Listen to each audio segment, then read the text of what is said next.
How's it going, everyone? Think I should be live. You could just let me know in the comments. Audio good.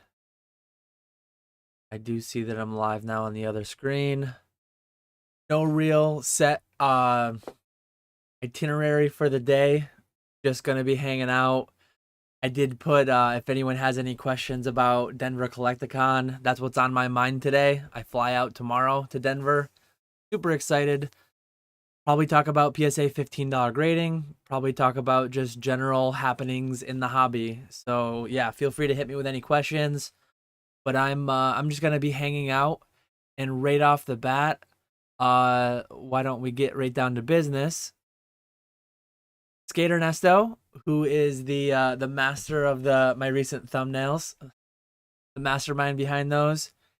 He asked if you can spot every YouTuber in the thumbnail. I'll give it a minute until a few more people come in. But I'll pop up the thumbnail on the screen and see if we can get everyone guessed on who was there. Alex asks, am I going to get anything signed? I don't even know who's signing at Collectacon this weekend. Are there any? Let me know in the chat. Are you after anybody in particular, Alex? Are you going? I don't even know who's signing. I'm not a big signature guy. Even if there's someone that illustrated the card that I like, I just don't really care to have signed cards, wait in lines. But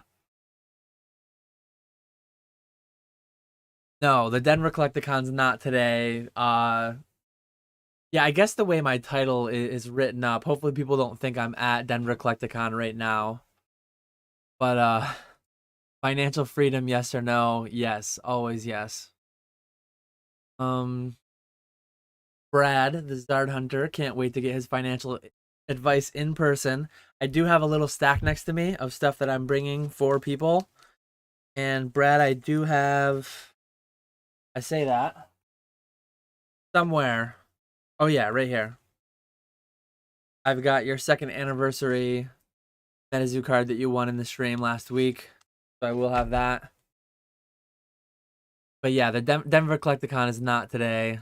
This is just me streaming from home before I go to Denver Collectacon tomorrow. Tomorrow night I'll be flying there. And Saturday and Sunday are the actual convention days. So I think we got a few more people in here. Let me show you what the main things that I'm bringing. So we've got a request for an up close on Quaxley. Here, why don't we go full screen? We got to give Quaxley the respect that he deserves. Maybe I'll just leave him there. I'll give him a little shelf right here so that you can just talk to him the whole chat. But yeah, Quaxley's my guy. Oh, I screwed up the zoom now.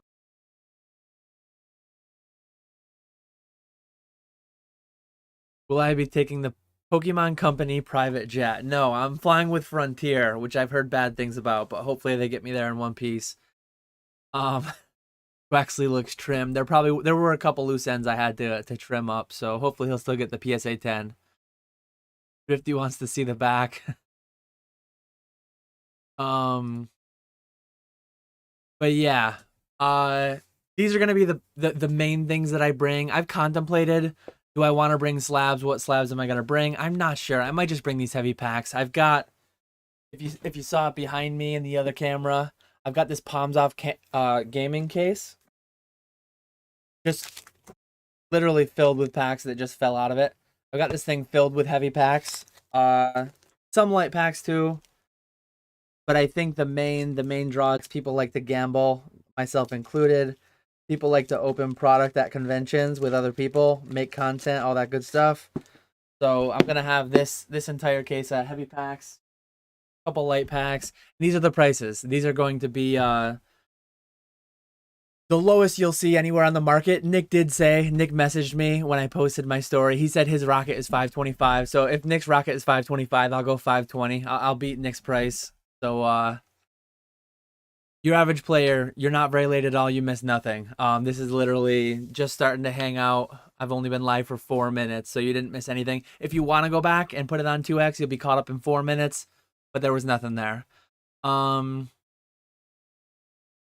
did we make money? We'll see if we make money on these boxes. I bought and ripped these boxes. I did well on the light packs, grading a bunch of them, getting 9s and 10s, a couple 8s here and there. But overall, I did good on the lights. So given how well I did on the lights and I sold through most of my light inventory now, I came down some. When I was in Charlotte, most of these packs were $50 more each.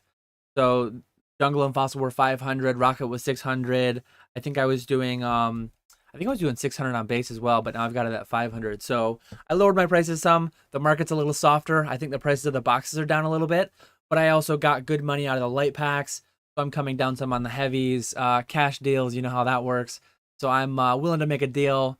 Hopefully see some people pull some good stuff, but mostly if you're buying this heavy product, I always give the disclaimer, you're probably going to lose money, even though I'm selling them for the cheapest on the market. Quaxley's authentic altered. Yeah, Quaxley Altar. If we can get Quaxley Altar, Quaxley Gold Star, something like that, that'll be like, maybe that'll bring on. I made a video kind of talking down on the idea of the next boom, but maybe Quaxley can be the thing to lead to our next boom. Common question, actually. Good question and common question. What's it like moving through TSA with that stuff? I'd be so scared. So I have like a 90% rate of getting stopped by TSA and having my bag searched. I think, especially with slabs, when you put 20 slabs in a stack, like, I'm not bringing this stack of cards, but say that I brought the stack of cards. When you put this in a carry-on, when you put this in a backpack that you carry onto the plane with you, whatever it looks like on the x-ray machine to TSA, they always want to look at it.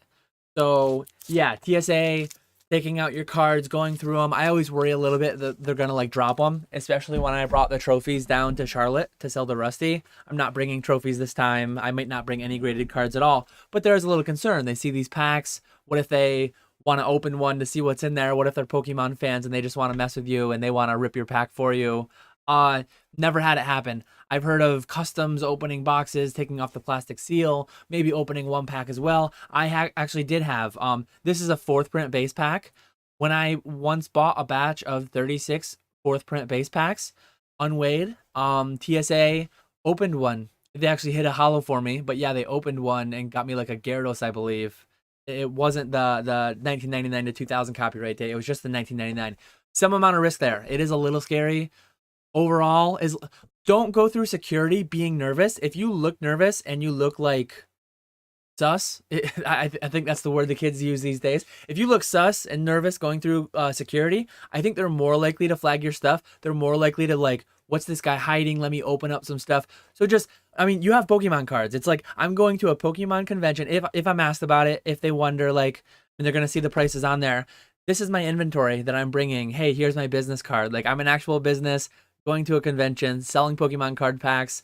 I know it sounds crazy, but it's real. Maybe you'll luck out. Maybe you'll get like Mason, Cardinal Gaming. He used to be a TSA person.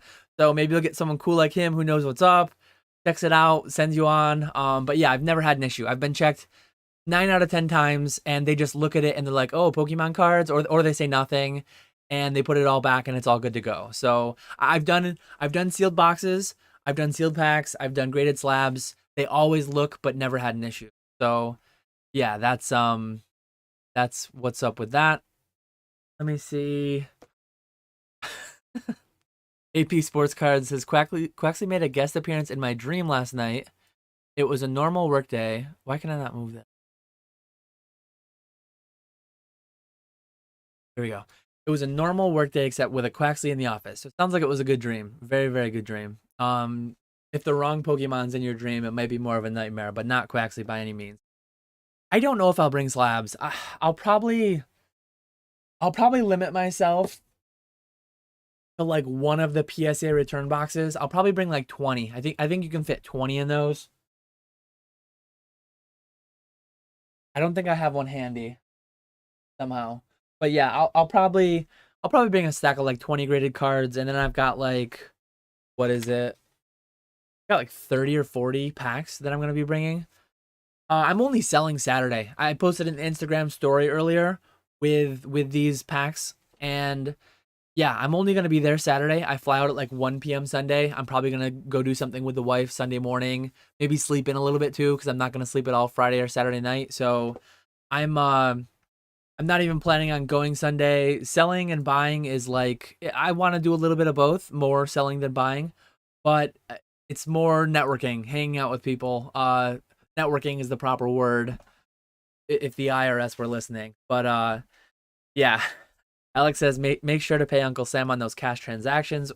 Wink. Absolutely. Pay your taxes. Tax advice. Pay your taxes. That's the only tax advice I give.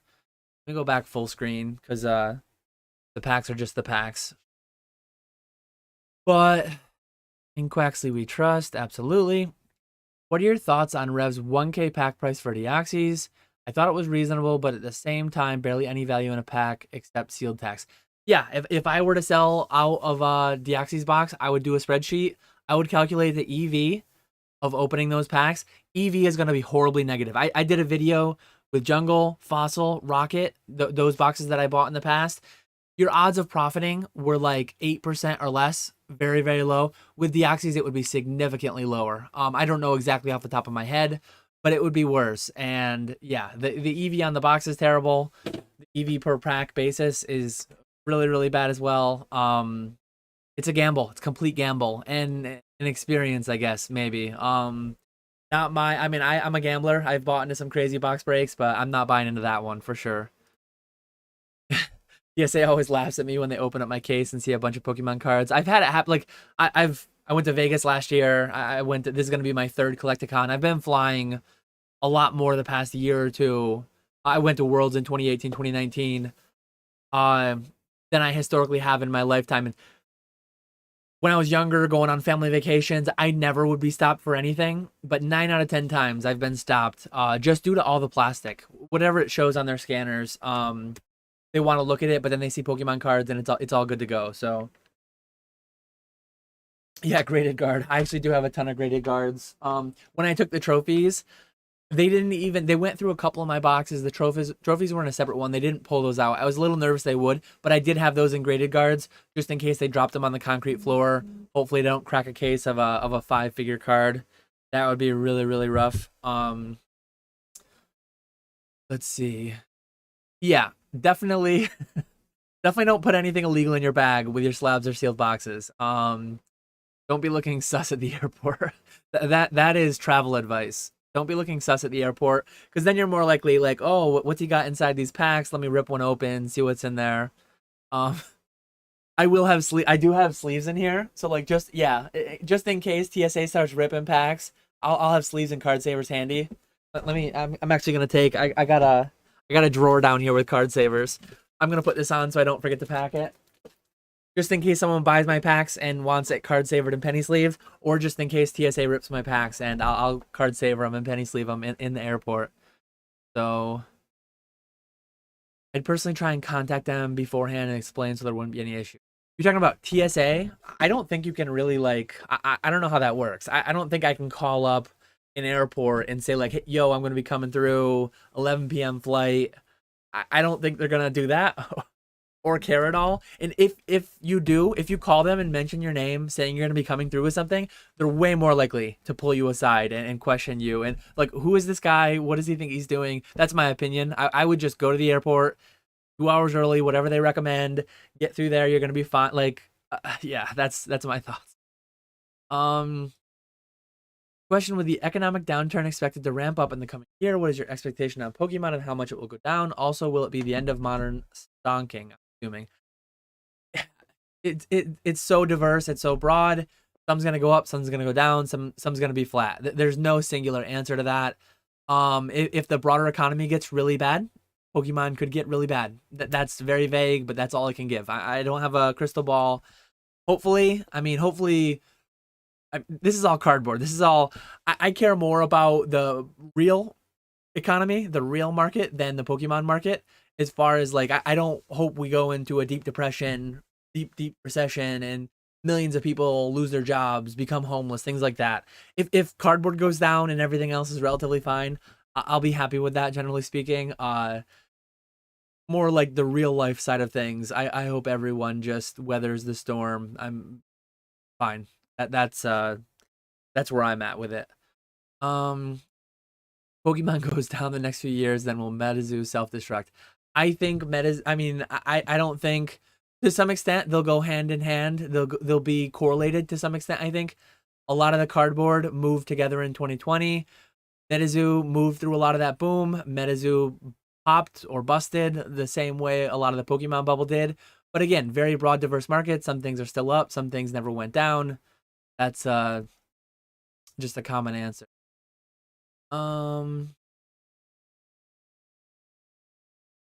What's up, Dan? Are you hyped for the Vanilla Ice concert this weekend? Absolutely. Can't wait. I'm flying all the way to Denver just to see Vanilla Ice do like a 30-minute performance. So super pumped about it.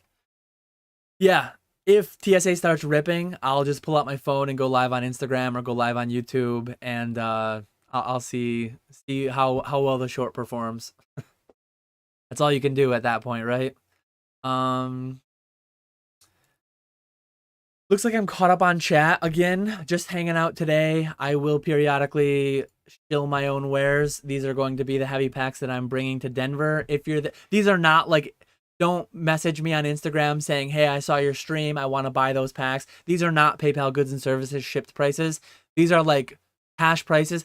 If you're at the convention and you want to buy a quantity, if you want to go like, hey, I want 5 Team Rocket first edition packs, we can absolutely talk about a better price than $5.50. But these are like, if you want to buy one and you want to buy for cash at the convention, these are like the one single pack prices. But yeah, quantity can definitely do a little bit better.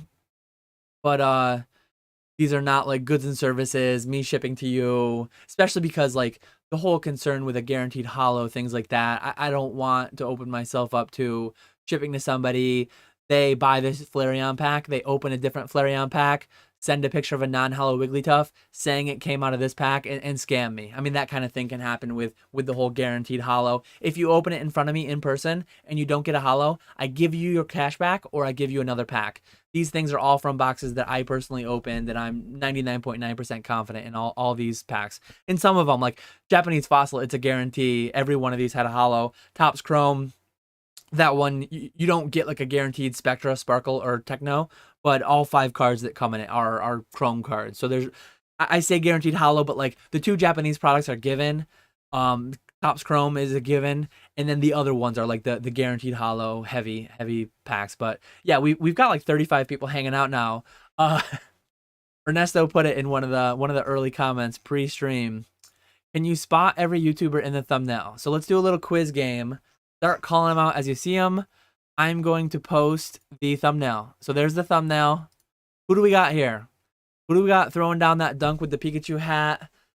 Quiz yourself. What do we got? 1, 2, 3, 4, 5, 6, 7, 8. We've got 11 YouTubers in the thumbnail. See if you can name them all.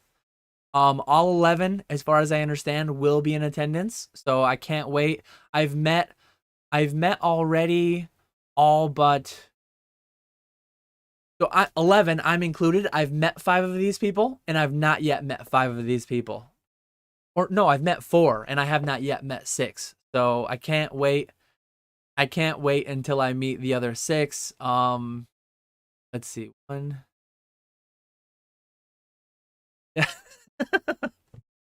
I did not make this thumbnail. I will say that Ernesto made the thumbnail.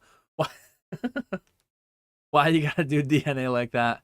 So yeah, DNA is the Sandshrew. For whatever reason, Ernesto made DNA a sad Sandshrew.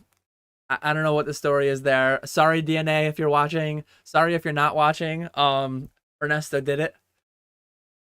So your average player says Dan, Swami, Nick, Jake. Jake's throwing down the dunk. DNA, Zach, Retro, Jake. He missed a couple. He missed... Yeah, there's Colson. He got another one. And I think he missed 2 more. Well, one of them... No, he said me. Who else did he miss? So Brandon Baker added... Oh, yeah, he missed Ernesto. So he added... Looks like Brandon Baker's got the remainder. So yeah. quite the interesting... Ernesto actually made this. Like, this is an edited thing. He had to make it YouTube appropriate. He had to make it clean it up a little bit so that I could post it as a thumbnail. But he sent me as a joke, like a really meme image. This still is a very meme image, but I'm like, I'm gonna use that as the thumbnail for today. Can you hook me up with that? Yeah, Thrifty feeling really slighted, not making the cut. Sorry, Thrifty. I did not give him a list of names, put these people on. Ernesto just didn't feel like throwing Thrifty on there, but I wanted the show too. It's so ridiculous because like I'm over Unlisted Leaf and I got Just Flip on my shirt. But like look at the original. Here's the original. So like it's Unlisted Leaf, Zach, Rusty, or Unlisted Leaf and Rusty won't be there. Then it's Jake, me, and Nick. But it's just funny how like I'm there. I'm there, my head, my body. Nick is there, his head, his body. Yet I became Jake Smith and Nick became Jake turned into Swami, and then Jake went out back to just throw down a monster jam. Rusty turned into Ernesto, so clearly Ernesto thinks pretty highly of himself. He thinks he's a young TCA. Nick's head went to Zach's body, and then Zach just like ascended into a Quaxley. I mean, Zach made the biggest upgrade here. Somehow he's got DNA Sandshrew on his head, but yeah, Zach turned into Nick, and he ascended to be a Quaxley. And then Unlisted Leaf. Yeah, I'm Unlisted Leaf apparently. Telling you to just flip. And then Retro and Colson just hanging out here. Absolutely ridiculous. It feels to me like just something that is representative of what I'm expecting for Denver. Just having a lot of fun with it, hanging out with these people. Joined the hobby, opening some packs. I can't wait. I'm so excited. Let me get caught up on chat. Yeah, no green shiz. Sorry to anybody who didn't make the cut. Sorry or you're welcome. I mean, look at what Ernesto did to DNA. Maybe some people will be glad they didn't make the cut. But yeah, if that's the Sandshrew from the anime, I mean, DNA is doing well if that's that well-trained Sandshrew that beats up a Bulbasaur. Let's see. Get caught back up. ESA box break hype. I should like pre-schedule for I'm going to be going through security. I know what time I'll be going through security. So just in case, I'm going to pre-schedule a live for tomorrow night at like 10 p.m. That way I can just go live, have the description all in, have the thumbnail, just have a picture of me crying, getting wrecked. Imagine TSA had a live stream for opening packs that TSA pulled what out of my bag? Hashtag not fake. We're working on it. So we'll have the title and thumbnail all ready to go just in case. Will your cheap inventory have a separate table labeled junk slabs for sale? I'm not bringing any like cheap inventory. To me, it doesn't make much sense. I have a handful of like $15 to $50 slabs that I sell on eBay. I brought some to Charlotte. They didn't even sell well. But they sell well on eBay. Like every day I'm shipping out a handful of $15 to $50 slabs. Why fly them all the way across the country in my limited bag space to put them out on a table for cash? And I'm going to have to undercut eBay pricing. So it's like I'm going to profit an extra couple bucks, but I've got to lug them all the way. And then if they don't sell, I got to bring them all the way back. I try to bring like the couple $100 tier on up. That way, if I make a couple sales, like honestly, if I make one sale, my table is more than covered.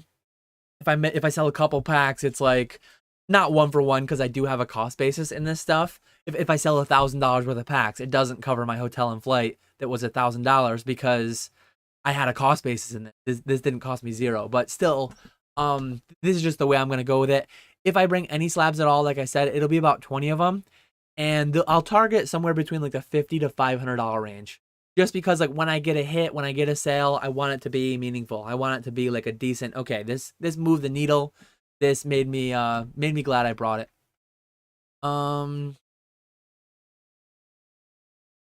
Let's see. How's it going, Ancient Mew? Brad says, why are you flying in like 2 days early but leaving on a day of the convention? So I'm flying in Thursday at midnight. I'm the way like I fly out of Syracuse. Hopefully nobody, I mean, don't come and like try to stalk me at Syracuse Airport, but I fly out of Syracuse Airport And the way that the flight times worked, I could fly out Thursday night. I fly out at 9 p.m. ish, and I get into Denver at midnight local time. It's gonna be like 2 a.m. or whatever Eastern time. But that allows me to have the whole day Friday. I'm gonna sleep a little bit. I'm gonna get the whole day Friday, hanging out at Swami's house Friday night, and then I'll get to tuck my kids in. I'll get to say goodnight to my kids basically before I leave on Thursday, essentially.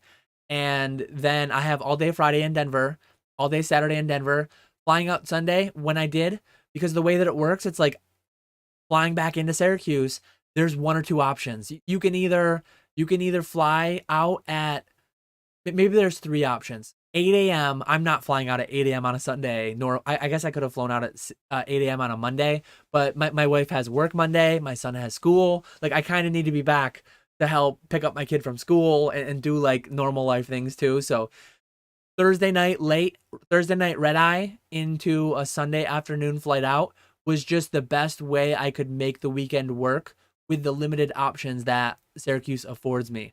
If I was flying out of Boston, if I was flying out of LaGuardia, like a hub airport, Chicago, it would be so much easier because it would be like, okay, do I want to land at 8 a.m., 9 a.m., 10 a.m., 11 a.m.? I don't have those options. This was just the way that it worked. And honestly, like to me, buying the convention, that's secondary. That's secondary to like, and I'm gonna hang out and I'm gonna meet a bunch of people at the convention too. But like hanging, like the after hours is what is all of it for me. Like hanging out at Swami's, meeting up with people at the hotel lobby, the trade nights. I prefer that to the convention, honestly. Like that's where a lot of my deals are done too. Like that's where I sell a decent amount of packs. That's where you just get to hang out with people more. And it's great to sell to people at the convention. But yeah, my convention sales have been hit or miss, really, really up and down. So Sunday, I'm just gonna skip it altogether because I could go and set up for like maybe 2 hours before I head to the airport. But yeah, I definitely prefer, if I had to pick between, I guess Friday night, Sunday night, either one would probably be fine. But some people are going from Wednesday to like Tuesday. It would be cool in a lot of ways to do that, but I can't leave my family for that long. My wife's actually coming with me on this one. She would not be able to leave our kids for that long. So yeah, that's what worked out for me schedule wise, what the airport offered. Um, Big flying in for the dunk. Let's see, where are we at? Um, what is your advice for trying to sell slabs without having a booth? Trade night, I would go to. So I don't know what the hotel is called, but I am at the main hotel, the hotel that is affiliated with the convention. If you go to collectaconusa.com, that hotel, the evening of, I would assume Friday night, Saturday night, Sunday night, probably, there will almost definitely be people hanging out in the lobby, buying, selling, trading. So that's one way. Look for any like trade nights. Look in Discords, look on Instagram, see where people are hanging out. Um, Also, go to a booth. There are some booths that there will be people who are buying, selling, trading, all that good stuff. So go up to a booth, show them what you've got. You've got to be a little bit careful. I think it's in bad taste to go up to a booth, and if you see someone, like say I've got this heavy jungle pack, I'm gonna have it at my booth. I paid for a table. If you've got a heavy jungle pack that you're trying to sell for like $400, trying to undercut like a vendor, don't poach a customer at a vendor's table from a vendor. Like say you've got, so here's a Blaine's Charizard. Say you've got this Blaine's Charizard. Say I've got it for $800, or not even me, someone else. If you're gonna undercut a vendor, like don't go and kill a deal.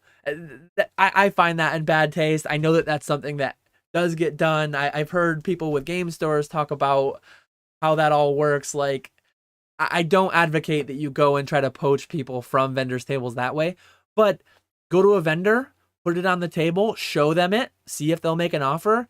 If people around you see what you lay out on the table, and then you go your separate ways from the vendor if you can't make a deal.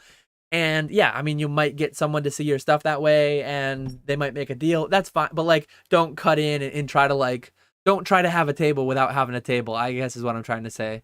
But trade nights are great for that. Go set up in the hotel lobby bar, lay out your stuff on a table with prices and wheel and deal, get it done.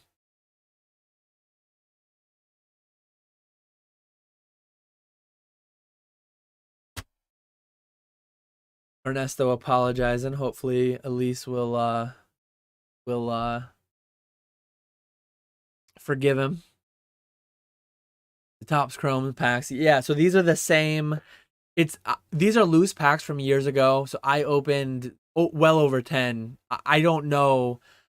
I don't know whether these boxes, some of them I bought on PWCC as well, but relatively recently I opened that pack on PK's live stream and I hit a Spectra PSA 10 Pikachu. I think it's actually right here. So this is like the same handful of packs that yeah, there it is. So I opened one of the Topps Chromes packs and I hit that. That doesn't mean that you're gonna hit a Spectra. That doesn't mean you're gonna hit a Pikachu by any means, obviously. But yeah, they were good, like unweighed, untampered packs. Given that I hit a Spectra, you can't weigh out Spectras or Sparkles or Chromes, anyways. But I do. I think I have 3 or 4 of these. All of these things here, I have quantity of everything. I think the least quantity I have of anything is, I think the base fourth. I actually that one I only have 1. So that one I have 1. Everything else I have at least 3 of. And the Rocket First Edition, I have many. I have several, almost a box worth of Rocket First Edition packs. Charvy and Kai were on the phone. I didn't even notice that.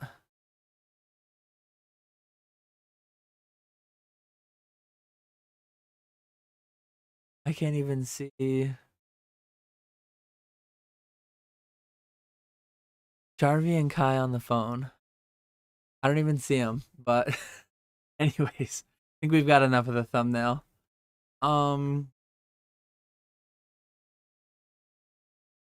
Kai and Charvy on the phone because they're far away and not going to Denver. Have I heard about any trade nights? The only thing that I know that's happening, I don't even know what evenings, but a lot of people are hanging out at Swami's one of the nights. One or both. I don't really know. I'm gonna go to Denver and I'm just gonna wing it. I'm in my own Discord. I'm in Oak's Discord. I'm in a Discord of a few dozen people that are all going to Denver. I've got a lot of people's numbers. I'm gonna be like just seeing what Nick, Ernesto, seeing what everyone in the thumbnail is doing, and just hanging out, going wherever the crowd is, having a good time. Yeah, prices are pretty reasonable relative to other, like the national. You hear about some conventions, really, really expensive buy-ins. I think a table at this, we got a whole section. So Nick booked the whole section. I want to say it was like $1,800 for 10 tables. So 180 a table if you're buying like 10 tables, somewhere around there. I think if you buy one table, it's like 230, 240. So you do get like a bulk discount if you go for a section or a half section. But yeah, one table for a couple $100, pretty reasonable to me for 2 days setup. If you get the cases, it's more. It's $40 a case. It goes up from there for sure. But that includes your vendor badge as well. To me, it all feels reasonable though for what it costs. Yeah, I really like. It is gambling. I always will give the disclaimer that it's gambling and you're probably gonna lose money, but I love ripping packs. Even though I know I'm gonna get wrecked and lose money a lot of times, you do hit every so often. Like, I mean, my Pikachu that I hit on that stream was insane. I hit a Pikachu and I don't think I have that Charizard here handy, but yeah, I don't. I hit the Pikachu PSA 10 Spectra, and then I hit the Charizard. They got the PSA 9. So some days you get lucky. Yeah. Swami's going to have 200 people at his place. I hope not. I'm a little concerned for that, but we'll see what happens.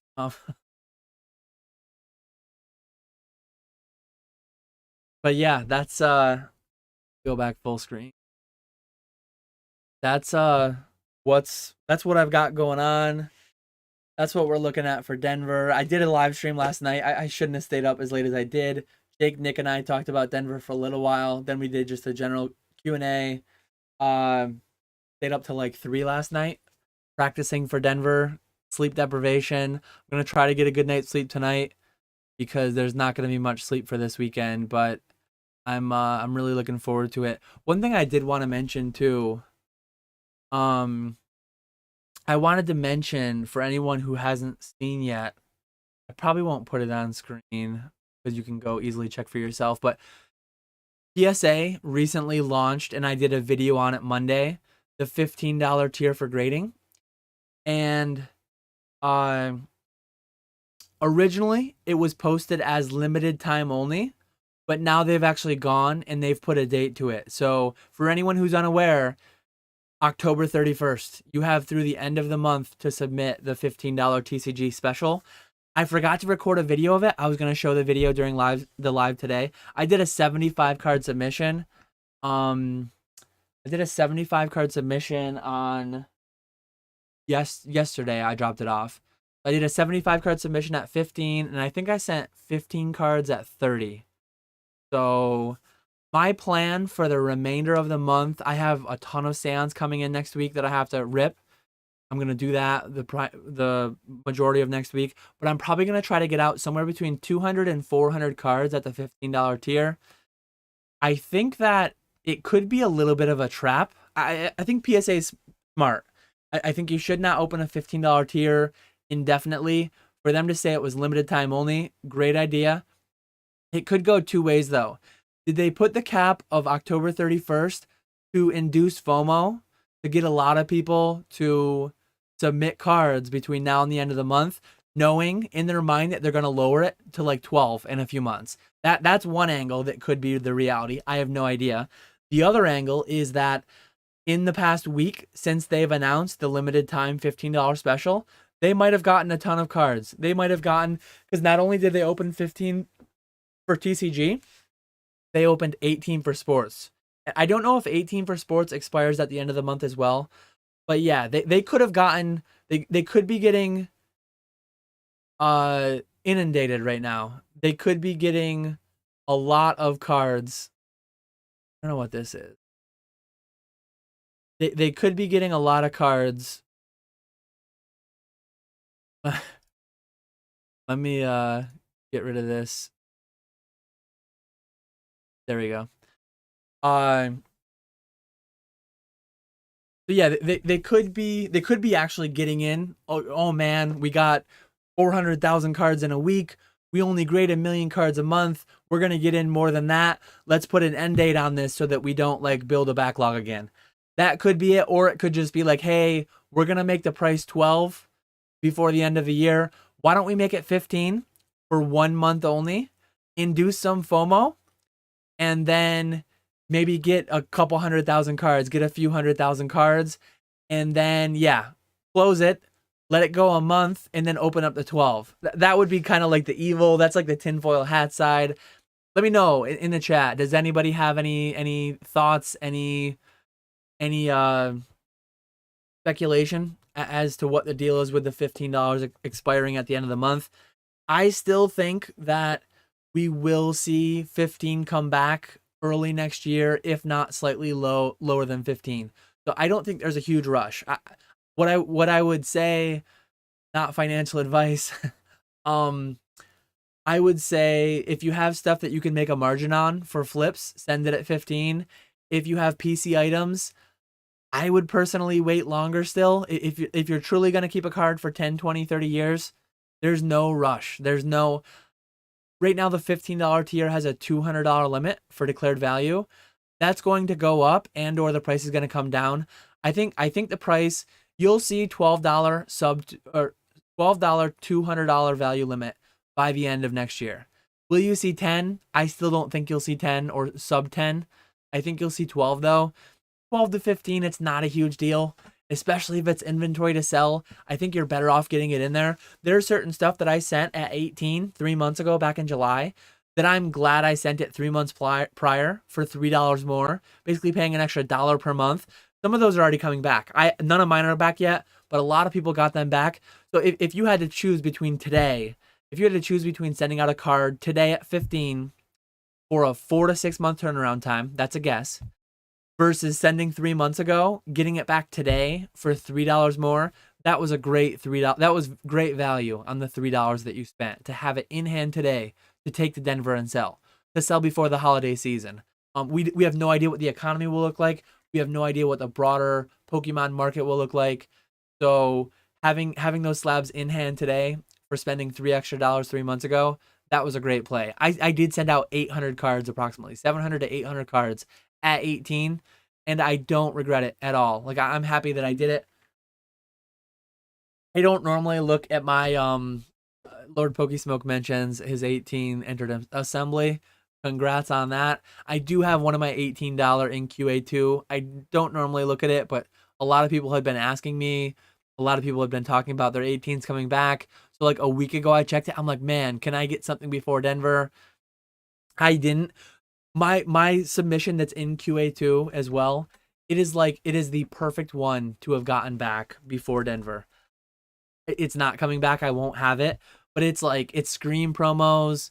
It's WotC first editions that I cracked. Yeah, it's in QA2 as of right now. I would have loved to have a ton of Scream promos. They did so well in both Orlando and Charlotte. But it's just it's not in the cards for me. PSA not getting them back to me. So I have assembly, QA check 2, grading. And then, I have 2 in QA check 2 actually. So yeah, we'll see what happens with all that. But that's my thoughts on the $15 PSA. I thought that was pretty interesting. They said low. They said limited time only, and then they actually put a date on it. So whether that's bait to try to draw in the slabs at a higher price, or whether that's truly the market speaking to them, whether that's PSA getting a lot more submissions than they expected, as they said they did with $18 in July, we'll find out. Not in the cards for you. Yeah. Pun intended there. David says, Dan, your background is really clean, especially the Squirtle with shades. How do you decide what to add for background / do you rotate things? What do you think is missing, if anything? I want to eventually rotate it more, kind of like themed for the video. Right now, it's like we're coming up on Halloween. I love Gengar too, so I've got the Gengar stuff up there. Celebrations UPC is just classic. All the Pokeballs, Master Balls that I spent way too much on. I don't know. I like the look of those a lot. So I want to have like themed rotated out when I do MetaZoo videos occasionally. I change all this stuff for MetaZoo product. But yeah, no set thing.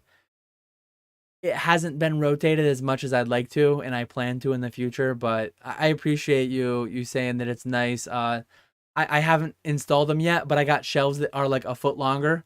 So you won't see this gap here. They'll actually go off screen. And I think what I'm going to do is I have one shelf here. I think I'm going to put a second shelf. I'm going to kick this down, and I'm going to kick these down so that more of the screen is full. Like when you're looking at it here, these are going to be down to the bottom. There's not going to be this empty space. You're going to have one extra row in here.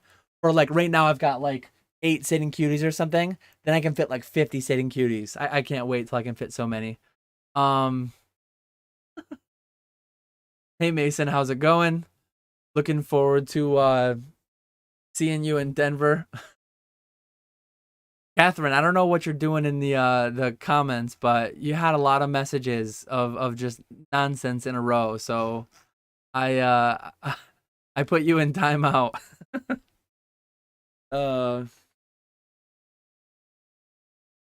That's not very nice. Catherine's going back in timeout. There we go.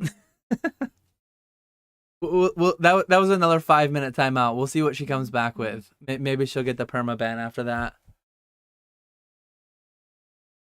I need a link to those floating shelves. It's one of my projects post Collectacon. Yeah. These were bought right off my Lowe's. Lowe's had them. Amazon also sells them. I want to say they were only like $30 a piece or something. So pretty easy DIY project, pretty cheap price for me. It was pretty reasonable. I think these are 4-footers, and 5-footers only Lowe's has. 5 or 6-footers that I got that I'm going to replace these with. So Amazon doesn't have the absolute longest ones, but these ones might be long enough for your needs. It depends. But yeah, I'm a big fan of them. I think it's pretty clean look. The white No brackets, no nothing. I had to look up who Kratos is, Mason. Then working on that Kratos cosplay for Halloween.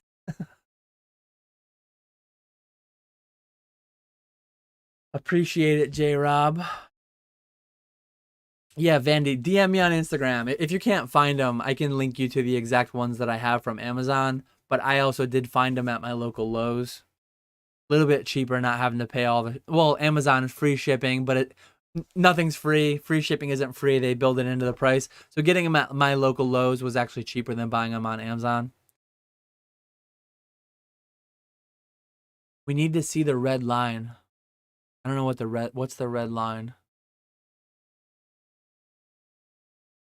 Bidoof sitting cutie incoming. I have like I have a couple totes of sitting cuties. I don't have a ton of duplication. I just bought a lot of characters that I really like. Yeah, latest buys on Pokemon Center. Many sitting cuties. I'm trying to get through. Like I've heard some people were able to successfully get one special delivery Charizard code through a week. I haven't been able to. I don't know what's up. I keep getting declined. There's a couple more things that I do want to buy, some shirts, random things like that. But I'm trying to wait till a code will work. Maybe it's because I'm trying too frequently. I think I've tried once a week for the past couple weeks. Oh, red line for the Chronos cosplay. Yeah, I was lost. But yeah, I have a few things I want to buy, but they won't let me get my special delivery Charizard code through. I might have to break down and just pay a couple friends or family members to use a code, ship it to their house, and I'll pick it up whenever. I don't know. Uh, if you could pick a hobby that would flourish more than Pokemon that you have an interest in, no matter how strange / weird it might be, what would you pick?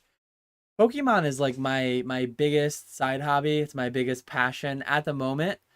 10 years ago, predating Pokemon, I was doing a lot with coins. Coins were a lot of fun. I really liked the history.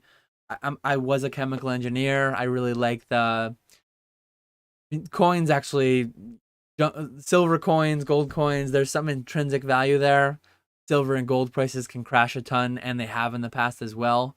But yeah, it's an interesting dynamic when you have like a mercury dime that has an intrinsic value due to the silver in it, and also a collector value due to the premium collector's place on it. One thing I love about coins too, and I'm going on about coins. I'm not necessarily saying that I want coins to flourish, but I kind of do. Coins have like print runs. Coins have 1916D Mercury dime. 612,000 were minted. I don't remember the exact number, 400 and something, somewhere between 400 and 600,000. So yeah, coins are really cool. One thing you'll never know still is the attrition. Some amount of silver coins, some amount of copper coins were melted down by the government years and years ago. Some amount of gold coins were melted down by the government. But having the date that it was minted, the year that it was minted, how many were minted, looking at the pop reports, you can say like, oh, well, they minted 1 million of these and 10,000 are graded. 1% are graded. I love how much of that information is more out there with coins. We're never going to get that granular information. Literally 1916D Mercury dime, 1916 no mint mark from the Philadelphia Mint. All those separate mintages are out there because the government does it. The government mints them. They have to put those information out.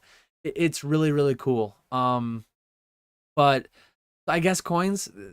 I hope and wish that all people's hobbies would just continually flourish and do great. And I really like the local community around me. I live really close to the brewery. My local brewery, West End Brewing Company, FX Matt's Brewing Company, a couple names from its history. They make Saranac and Utica Club beer. The Steins from there are really cool. So to see that like pick back up, to see younger people my age get into it, yeah. Lord Pokesmoke says, surprised you didn't say beer steins. I'm talking about it now. It would be cool if a lot more people my age, local to me, got into that. But the local breweriana, brewery collectibles, kind of dying around me. So Catherine's back. I don't know what Mars bar, Twix bar. Catherine must want the chocolate candy bar hobby to flourish. I love I love Twix. I love me a Snickers.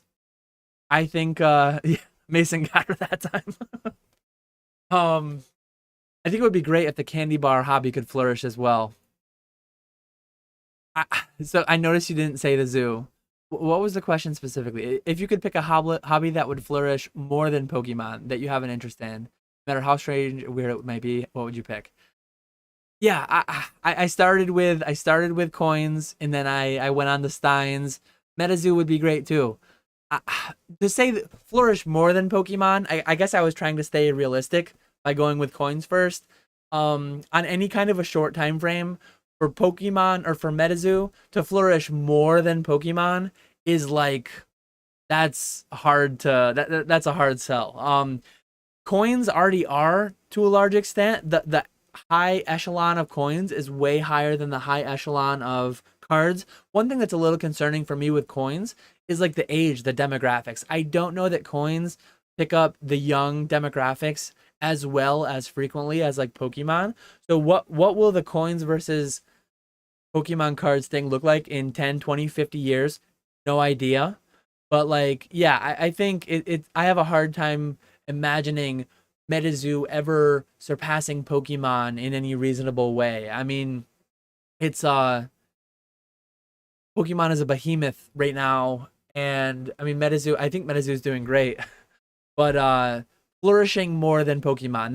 That's real big. Obviously, when I was talking about the Stein thing, very locally, that would be like a very geographic within a 20-mile range of me to see that flourish more because you used to I'm fairly young as far as that hobby goes because the original Schultz and Dooley Steins came out in 1959. But I heard that you used to every point, every garage sale, they would advertise, "We've got Schultz and Dooley beer steins." You'd see it on Craigslist all over the place. Some of these steins were selling for hundreds of dollars. They're now selling for like 30 to 50 bucks. So 90% decline in a lot of the steins. But some of the older stuff, going along with the lines of like what the classics never go out of style. Shout out Pokemon Classics. Um, the really early advertising, the first edition original 1959 Steins, those ones held up better. A lot of those held up better. Some of those never fell. Several months back, I had a creepy chalkware figure here. He was like a bartender guy, said something about Utica Club on it. Those things haven't really gone down. So vintage, higher end, really scarce, rare, historic items in the Stein hobby, in the brewery collectible hobby, those have stayed flat or increased. Similar to like Pokemon, it's a K-shaped market recovery, whatever you want to call it. Um, yeah, I on a very localized basis, it would be great if Utica Club beer steins could do really well. If grading disappears tomorrow, what's going to be your next move to make and profit in Pokemon? That's already underway. I am doing significant things in the background. I do intend to do a couple videos in the coming weeks and months, but Troll and Toad Evo, I did a video relatively recently, or I did a live stream about it. I talked about it. I've been buying out tons of people's inventories on Troll and Toad Evo. I do primarily raw cards and sealed cards there. Massive. I cannot understate. I cannot overstate how big of a part of my business that is in the present day, and how much of my goals, my primary goals as my business in this hobby, are pegged to Troll and Toad Evo. It's such a fascinating program. It's a shame that like some people are losing access to that now. But yeah, I'm making offers and I am buying. I've put nearly six figures of capital the past 2 or 3 weeks into Troll and Toad Evo inventory, uh, raw and sealed product. So if and when grading disappears tomorrow or a year from now or 10 years from now, I have a lot of inventory that will do really well. I think the hobby could exist without grading. A lot of people, the majority of people who interact with this hobby do so without grading. I think it really fuels a lot of speculation, a lot of investing, a lot of stonking, some of which grows the hobby and is good, some of which it gets perverted and gets like people do bad things with it and scams and just bad things come from it. So Yeah, I have an interesting relationship with grading in that it makes me a lot of money, and I understand the need for it. I've said it so many times. I'll say it a million more times. Grading is necessary. A third party, unbiased opinion on the condition of a card. I just think it's gone way above and beyond the original intentions or what's necessary as far as the valuations go. I'm not. That said, I'm not the whole market. People disagree with me, and that's fine. Clearly, the market is just the sum of all its participants, and I'm only one of the participants in that market. So my opinion, yeah, my opinion overall is fairly meaningless. I'm just one person in the market. I sell what's overvalued to me. I buy what's undervalued to me. That's what it is. But I'll be here doing what I'm doing if grading, like, I wouldn't have to keep grading with PSA to make money and do this full time, largely fueled by what I'm doing with Evo. But it makes it easier to make money. I save graded cards for my whole eBay store.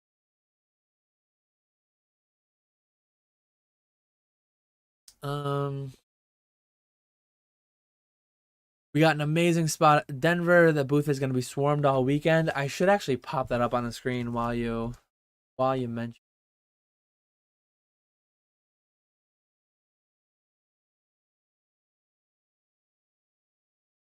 They changed the way Instagram. I usually use Instagram on my phone, but they recently changed the way it all looks on desktop since the last time I used it, and it's just annoying. Trying to find Nick's story. So yeah, here we go. Shout out Old Skool Pokemon for posting this so that I could just lazily share it. Let me save this. I'll get it up on screen. Again, here's the packs that I'm gonna have. This is where we're gonna be though. What do we got going on?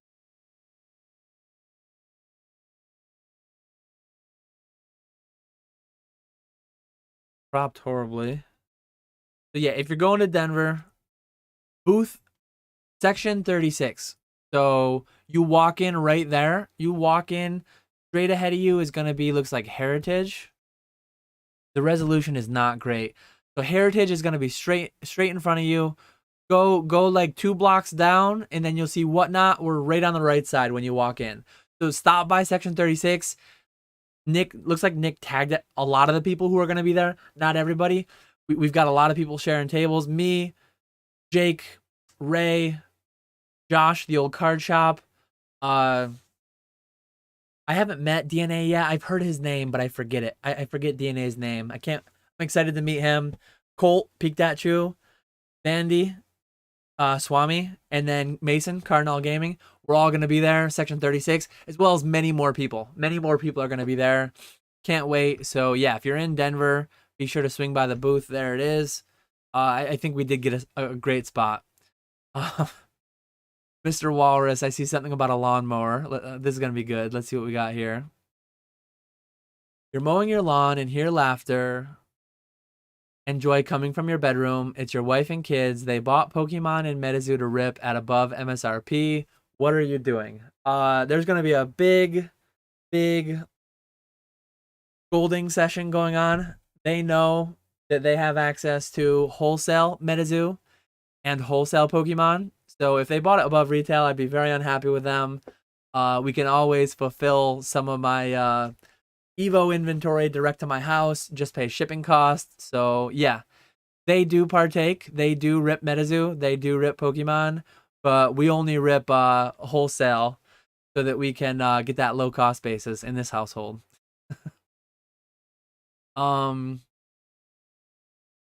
Bulk, not like bulk. So Troll and Toad Evo, I know you made a video on it, Mason. I don't know how, I forget what details you shared exactly, what information you had, but the new minimum price on Troll and Toad Evo will be 69 cents. I believe it's 69 cents. So I can't really buy bulk, and then I can't really buy bulk that sells for like sub 20 cents. If it's a 5-cent card, a 50-cent card on TCG Player, I don't think it's going to do well at 69 cents on Troll and Toad. That said, to some extent, maybe it will. Maybe it will do fine. but a lot in the $1 to $50 range. I'm actually gonna do a video probably in the coming weeks, maybe in the next month, that just shows like 1 month of my sales on Troll and Toad Evo. I think a lot of people similar to like MetaZoo. I think MetaZoo gets too much hate. I don't understand it. I think Troll and Toad gets too much hate. Maybe it's because like primarily the circle that I've created, and it makes sense because I grade a lot of cards, but like we're big, heavy graded card people. And mint, gem mint are like the conditions that we look at. Troll and Toad near mint. There's like a meme about it. They have a good return policy and they stand by it. And I'm telling you, I send cards by the thousands to Troll and Toad to be raw fulfilled. Many of them pack fresh cards that I pulled myself. Troll and Toad rejects them as near mint, and they call them heavily played or played, whatever they do near mint, and then they do lightly played, and then sometimes they do heavily played, and then sometimes they send them back. Some of the cards that they've sent to me back, they've rejected fully, are like PSA 7, PSA like 7 to 8 range. Like to me, I don't really see an issue. They reject it. Like I think they condition cards quite well. The volume that they move would blow your mind. I only see the volume that I personally move through them. It's mind-blowing how much business Evo does. In spite of all the memes, in spite of Troll and Toad near mint, they move product. So yeah, it's a huge part of my business. I can't wait to grow it further. I've been in talks with Troll and Toad. I mean, very, very high up people at Troll and Toad. I'm really looking forward to making like a mutually beneficial partnership with them through this Evo program in the coming months and in the coming several years, hopefully. Graded cards aside. I don't really grade, but I will eventually. I think it's like I got into grading pretty quick when I got back into the hobby. It's by no means a necessity. One thing that I don't like about grading is it takes away from some people. Like Ancient Mew, I don't think I've seen your binders. I've heard you had like so many duplicates of so many alt arts, but hopefully we meet at a convention someday and I get to see Master Chief's binder. But I've seen so many people anecdotally through E4, through Discords, some people that I've met that I know in person in real life. They've had this card that they pack pulled themselves. They cherish it. They send it off for grading. PSA gives it a 9. All the joy, all the like joy that card brought them, all the love they had for that card went away because some third party told them your card isn't perfect. That like that's painful to me. That like I pulled a Shadowless Charizard in Vegas. It graded an 8. I don't care. That's my PC card forever. I don't need I had a 9. I sold it because I didn't pull that one. That 8 Shadowless Charizard brings me back to Vegas. It brings me back to the memories with Nick and Zach, and John, and Gary, and like so many great people. Such a great time. But to see people grade cards and like, man, I don't like this anymore. I don't want this anymore. I'm done with you. That's like kind of crazy. Yeah, I don't know. Is the Squirtle Squad making the trip to Denver? Absolutely. I hope I don't forget. I'm gonna forget something, but Charmander Sitting Cutie will make it. Quaxley will make it. We got a secondary mascot. Uh, Squirtle Squad Squirtle will 100% go. Anyone wants that? I'll have it on me the whole time. Hopefully, my backpack at my table. If you want to see the legendary Squirtle Squad, I mean, Squirtle Squad is like goals. I wish I was as cool as this guy. Look at him. His future's so bright, he's got to wear shades. That's the life he's living. So yeah, he's going to be there.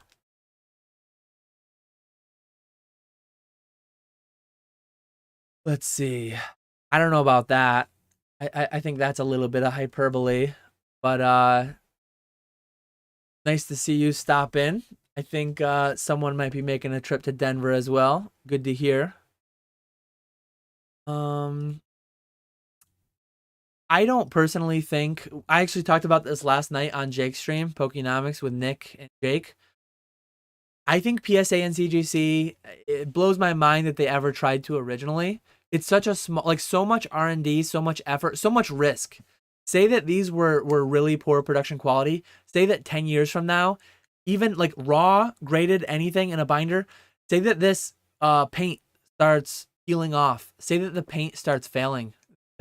the adhesion of the paint to the metal, to the substrate. As a chemical engineer, I know just what can happen to poorly manufactured paints, even epoxy coatings, like really durable high-end stuff doesn't last that long, doesn't last that well, doesn't age that well. When you talk about a super cheap mass-produced I don't think that if I were a grading company, if I were PSA, CGC, you can have it. If I were CGC, PSA, you can have it. I wouldn't want to touch it because I just worry 10 years from now, 20 years from now, maybe significantly less than that, these cards degrade on their own inside of the cases. Now you've got a ton of unhappy customers with PSA 10s, with a grade guarantee, with chipped off card. I mean, they would just decline it. They would say that you mishandled the slab, whatever. But just bad. It's a bad look. It's bad PR. It's bad. PSA 10s with chipped off flakes in the bottom of the case. I wouldn't touch it. I wouldn't touch it if I was them. Yeah. I need to double check. I'm pretty sure though that that's the new pricing.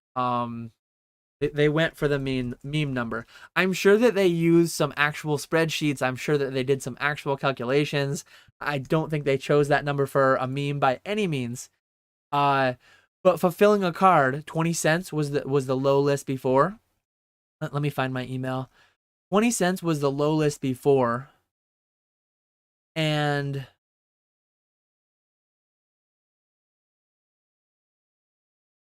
yeah, here's the email. So low list before was 20 cents. The fee on a 20-cent listing was 50%.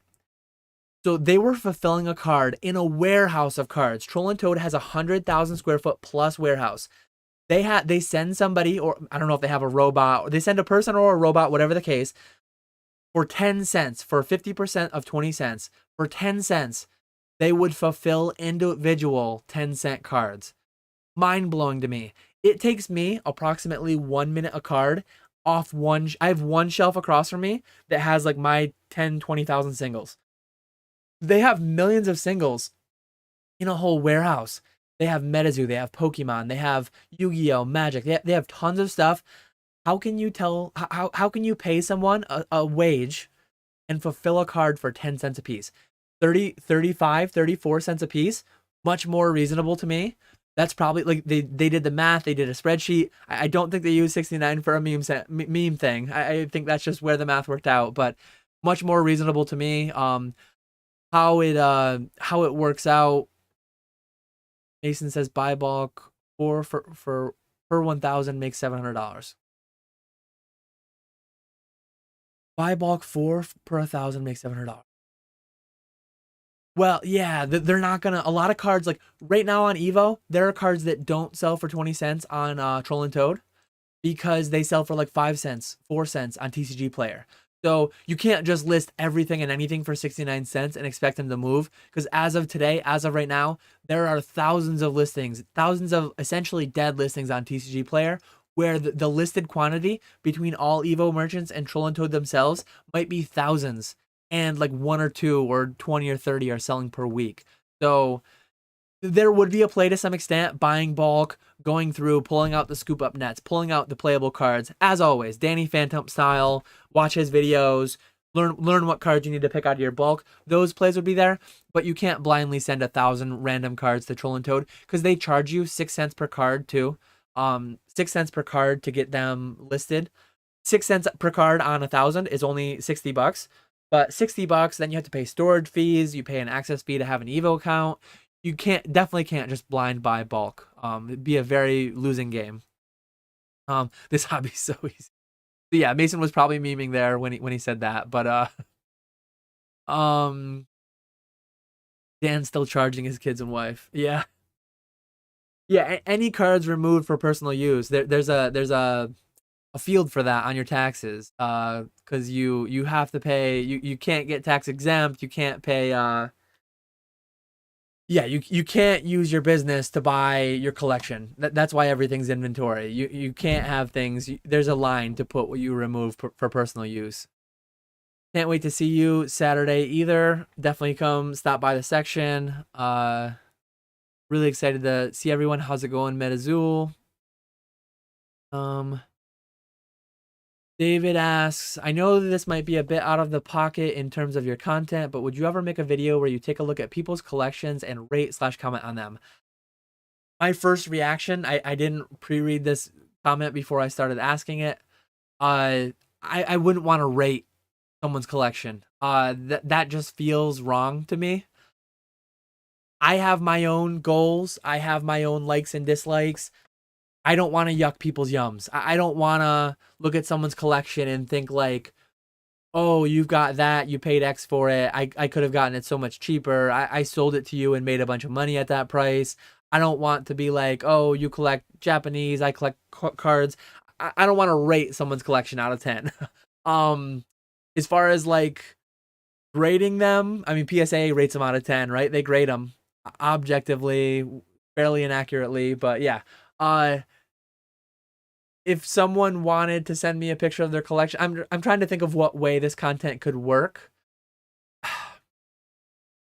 I can't think of many good ways that it would work because I just wouldn't want to comment on someone's collection, and if it was nothing that I was that interested in, I wouldn't be the person to like. I can't open an ultra modern booster pack and make a big reaction. Oh man, we pulled the holo rare that's worth 10 cents, and so yeah, I wouldn't want to be put in a position where someone sends me some stuff that's like not that thrilling to me, and I have to either like fake it or just say like cool collection, but it's not for me. Yeah, I don't know. That just doesn't feel like anything I'll ever do.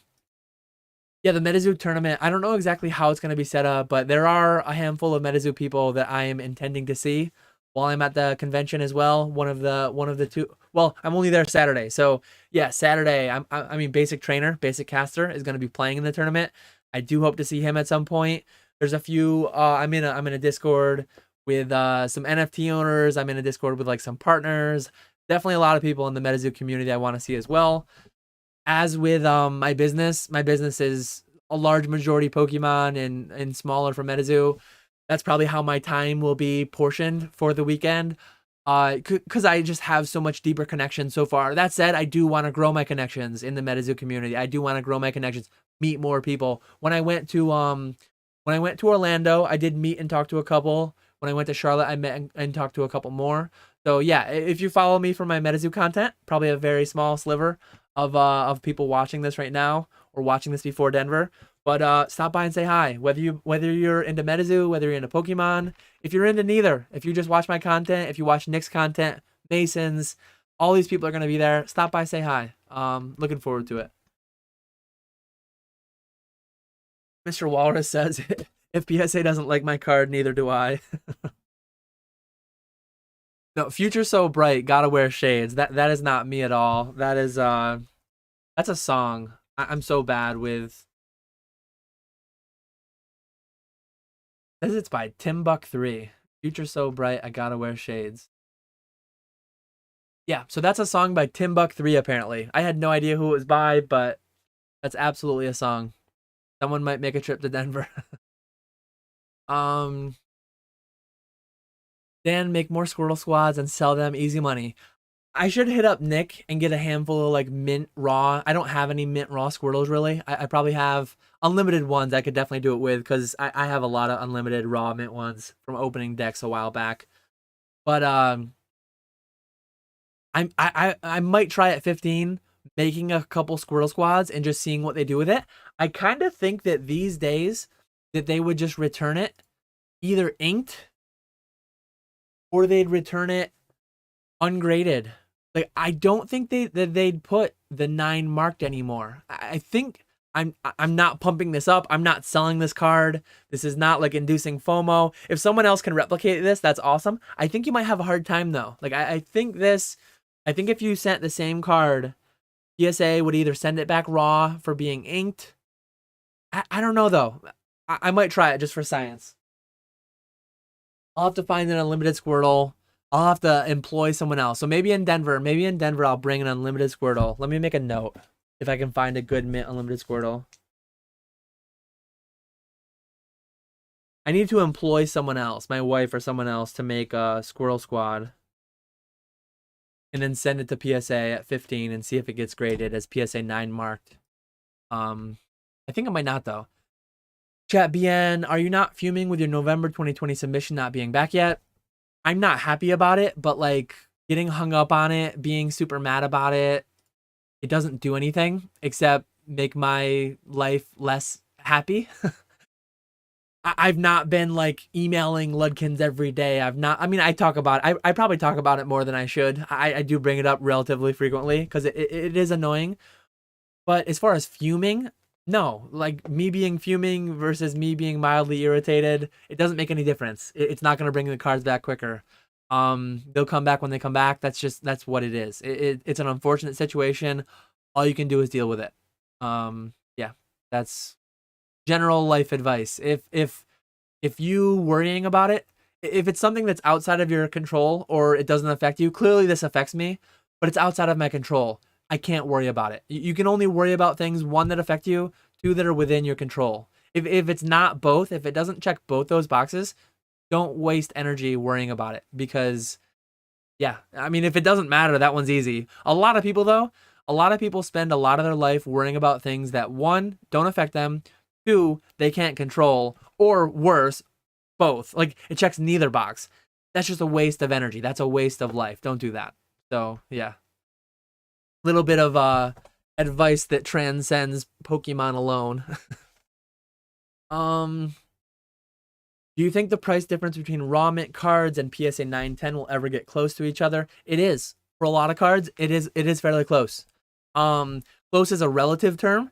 There are some cards, Black Star Promo, Hollow Eevee, where the raw to PSA 10 price is hundreds of times, maybe 1,000 times or more.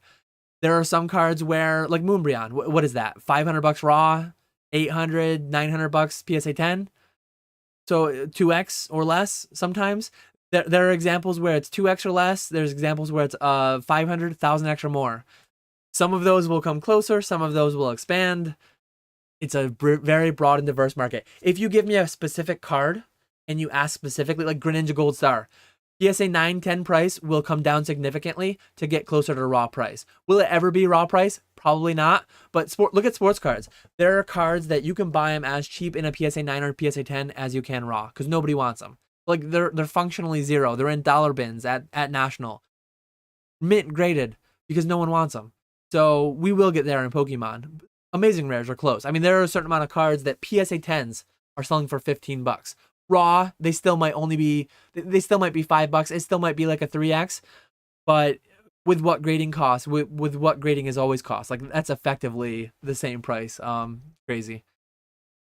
Metal cards in the Zard UPC would be cool. They're doing it in the Arceus ones through GameStop for anyone who's familiar with that. But yeah, I don't think they're going to go to like metal for every ultra premium collection here on out. Maybe they'll do an annual one every year though with different species. Zard already got his one, so this year it's Arceus. TCA, as far as I understand TCA, and I guess you can correct me because I think you've been there. I think the entire building is 1 million square feet, but within that building, you have a wholesale distributor who does Pokemon, Magic, Metazoo, everything, Yu-Gi-Oh! And then also in that you have Troll and Toad, and I think further beyond Troll and Toad and the distributor, it's Mad Owl distribution. I mean, you can Google that. That's public information. So inside of a 1 million square foot building, you have Mad Owl, you have Troll and Toad. I think there's other businesses too. I could be wrong there, but Troll and Toad is not 1 million square foot alone. The entire building is. I want to say Troll and Toad is 10 to 20% of that build. I don't think they're like hundreds of thousands of square feet, maybe a couple 100,000 square feet. In my last job, I worked in a building that was about 160,000 square feet. That's a really big building. So even if Troll and Toad only has 200,000 square feet of that 1 million square foot building, that's a lot of space. 1 million square foot, that's 1,000 feet by 1,000 feet. That's nearly a quarter mile squared. Massive. Where's Denver? Colorado. I hope. Silent, how's it going? Shout out Silent. He Melfi Media on Instagram. He did my short that did not have much success on YouTube. Didn't do great as a YouTube short, but it did pretty well of me pulling the Charizard. I think it got like 10K views on an Instagram reel. I really should get into the short game a little bit. I know some people are pumping them out. D&G Emporium is pumping out like 7 shorts a week right now, it seems. I have a lot of cool stuff that I could show. I really need to get into it. I think it's the play, clearly, because everyone's doing it. Um,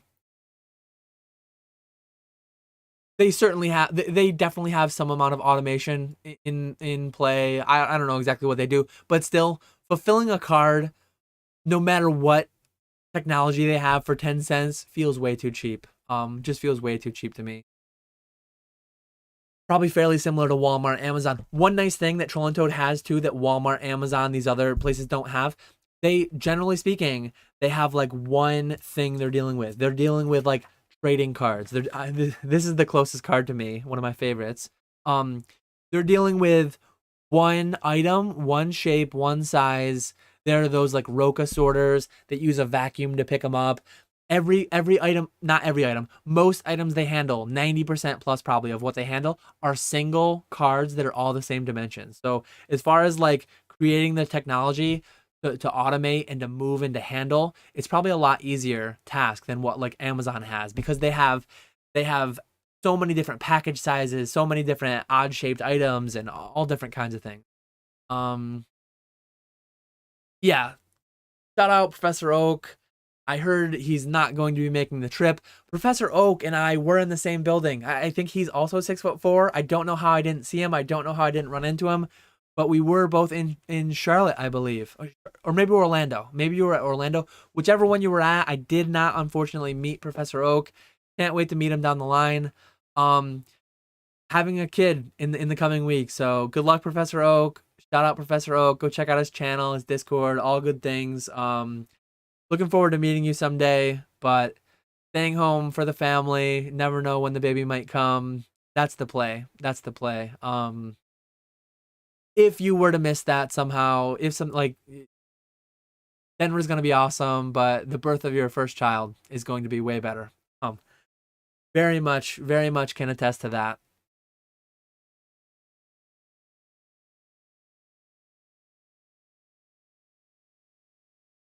There's always next year. Absolutely. There will be more Denvers, hopefully. Hopefully they'll go back to Denver next year. Um do you see the same opportunity with TCG Player Direct that you do with Troll and Toad Evo? Not, I mean, to some amount, to some extent, yes, but I'm gonna make a video. I've alluded to this video, I think 4 or 5 separate times now, on scalability. One thing that I'm really focusing on in my business is valuing my time and only doing tasks that pay me some certain rate per hour that I want to be paid. And certain things like content, me making this video, like right now as I speak, we have 70 people watching. If 700 people were watching, it would take me the same amount of energy, the same amount of effort to make the same content, yet it would pay me 10 times as much. Content is one of the most scalable things on the planet. Mr. Beast, Mr. Beast is an extreme example. He spends so much money, so much effort, so much time on his videos, but at the end of the day, when he's done with that video, when he posts publish on YouTube, whether one person watches it or whether 1 billion people watch it, the same amount of work was done up front, the same amount of investment was put in up front, and the payoff can be 1x, 10x, 1,000x, a million x, all for the same effort. Content is the most scalable thing.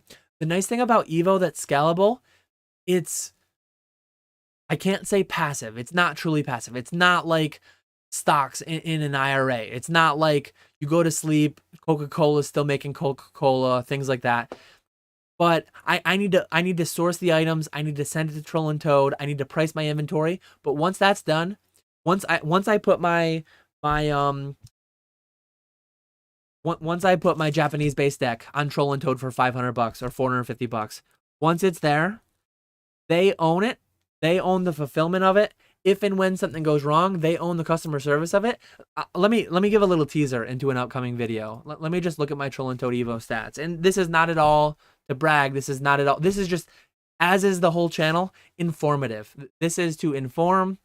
Unfortunately, it's not really something people can like capitalize on right now because Evo is going to a closed system now. But in the past 30 days on Troll and Toad, I've sold 6,790 units What units means is individual cards. So that does not mean 6,790 individual orders. That does not mean 6,790 individual labels. But what that does mean, 6,790 units. Some of those are booster boxes. Some of those are ETBs. Some of those are sleeves. Most of those are single raw cards. But yeah, so like all different kinds of sealed product. Like some are Yu-Gi-Oh, some are Magic, some are Pokemon. I've been buying collections of like Yu-Gi-Oh and Magic and things like that through a Troll and Toad program that they have. That's 200 plus orders a day. I cannot fulfill that on my own. I'm not getting the whole net. So gross is fixed. I'm paying a larger fee than I would selling on eBay. But selling on eBay, that's me packing the order. That's me answering the customer questions. That's me dealing with the return when it comes back a month later, if it comes back. Troll and Toad Evo is semi-passive, and it allows me to scale so significantly. So TCG Player Direct, it's great in that it's like it's partway there. You still have to maintain the inventory here. Troll and Toad Evo, so I told you how many, in 30 days I've sold 6,790 units. I have 61,000 units there. And again, that's hundreds of boosts. If I had to take all that back, if my Evo account got closed and they sent all my stuff back to me, that would be like a UPS truck full probably. That would be like 4 pallets worth of stuff, if not more. I couldn't physically fit it all. I'd need to like warehouse it somewhere. But Troll and Toad Evo, they warehouse it, they fulfill it, they do so much more. TCG Player Direct, they fulfill some of them, you reimburse them. It has nice aspects, but it's not nearly as scalable. So yeah, I'm gonna make a more in-depth video on that. There's a little bit of a teaser, I guess, for anyone interested. Unfortunately, the whole Evo thing is like not actionable. You can't go create a new Evo account, but let's see. Let me try to get caught up a little bit.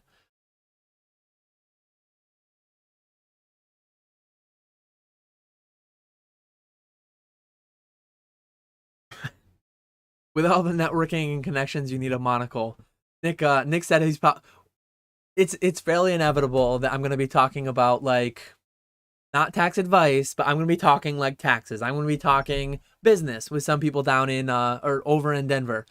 Nick said if and when he finds me in a 3 a.m.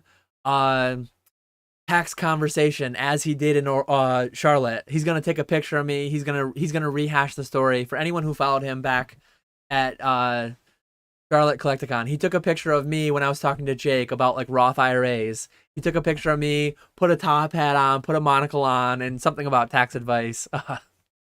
He said he's gonna do the same thing again if he catches me talking about taxes, which he probably will. To be fair, wasn't the 5 cert in the last couple years though? I do believe so. 5 certs are relatively recent, but yeah, maybe that's super easily to replicate, but I don't really know.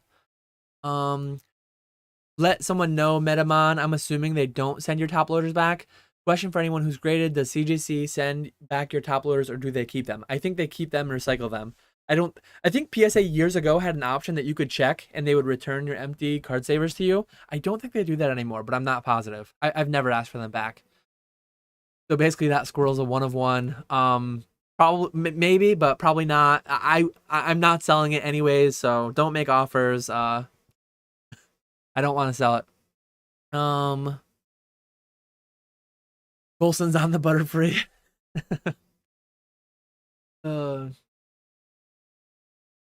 Buy a 10-cent card, get a 10, sell it for $20 with pop 1 in the title. Easy 200x profit. I've sold 50-cent dollar cards for $100, not just 20. It's definitely a thing out there. It's not just in Pokemon, it's in other things as well. Kind of crazy, the premium put on some of these graded slabs. What's your opinion on Gold Stars and their trajectory heading into 2023? Gold Star Greninja specifically, I think that faces a lot of downward pressure at the $15 PSA tier being open. The true 27 original Gold Stars, Espeon, Umbreon, all the set ones, I like those a lot better than Greninja Gold Star, to be honest. I like the art of Greninja Gold Star a lot, but its prospects on price trajectory, bad, because it's just not been graded enough as much as it will be. But the other Gold Stars, It's hard to say. I'm not buying them. I'm not buying to speculate on PSA 9 and 10 gold stars. If and when I get them, if and when I can sign them, I sell them, whatever. I'll buy them under market to sell them at market.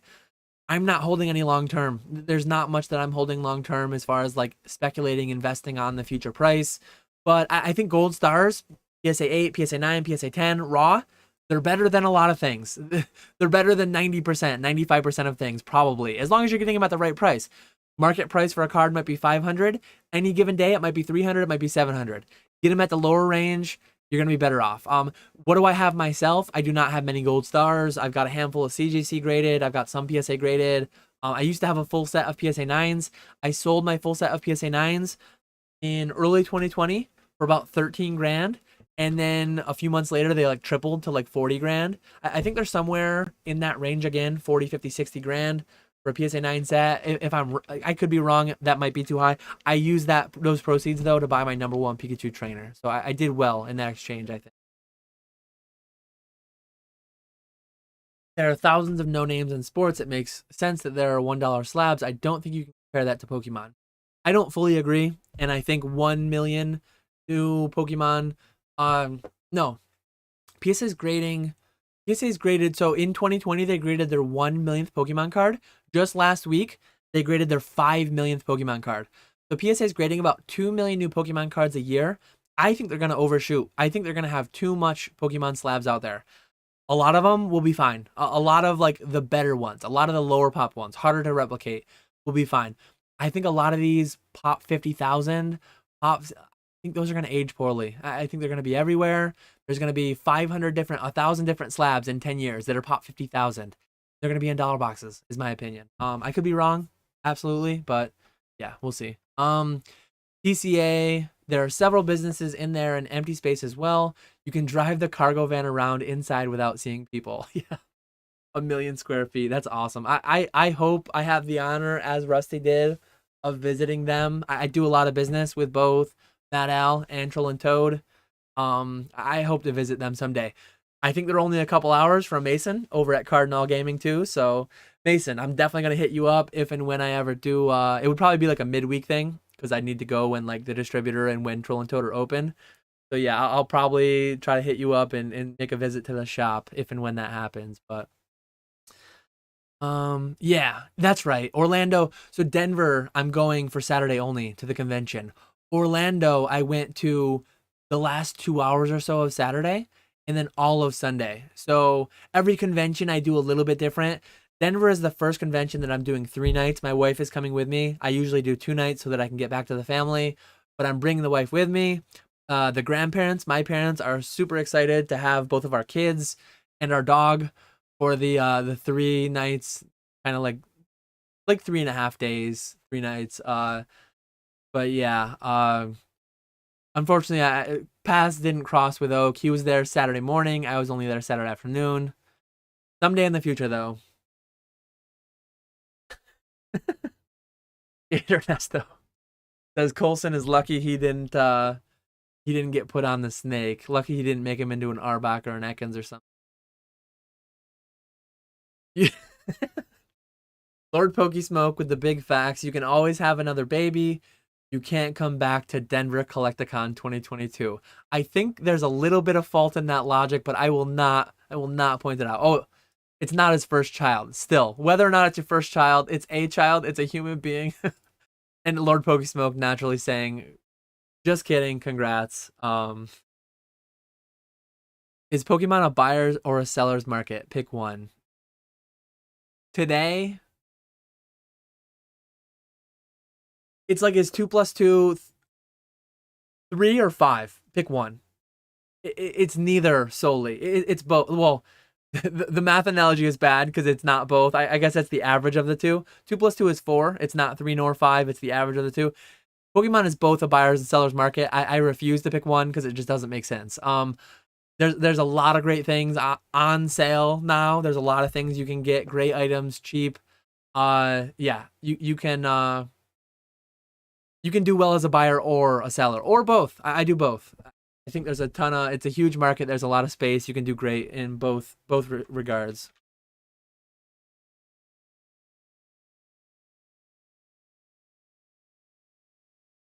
Hey Dan, hey all. Dan, are you only grading with PSA now that bulk is $15 a card, or do you still plan to send a good amount to CGC? I mentioned it in a recent video. My intent with grading companies is to get it into is to get into like an equilibrium. I sell approximately, as of today, if I had to make a guess, approximately 400 cards a month, 10 to 15 graded cards a day. I want to send in about 5. I want to grow. I want to get all my orders out. I want to grow. Maybe send in 500 cards a month. Whether that's 300 to PSA, 200 to CGC, however that all pans out, I need to see. But yeah, I want to get into a steady state where I'm sending off what I'm shipping out slightly more. Purple Poker says, got it, so no opinion on gold stars. Appreciate it. I have an opinion. It's just like, people don't like to hear nuance. People don't like to hear it could go up, it could go down. But that's the reality. People want top 5 things that will go up, top 5 things that are bound to crash. Like, that's just not me. That's not reality. Those videos are entertaining. They get clicks, they get likes, they get subscriptions. That's just not me. You're not gonna get that here.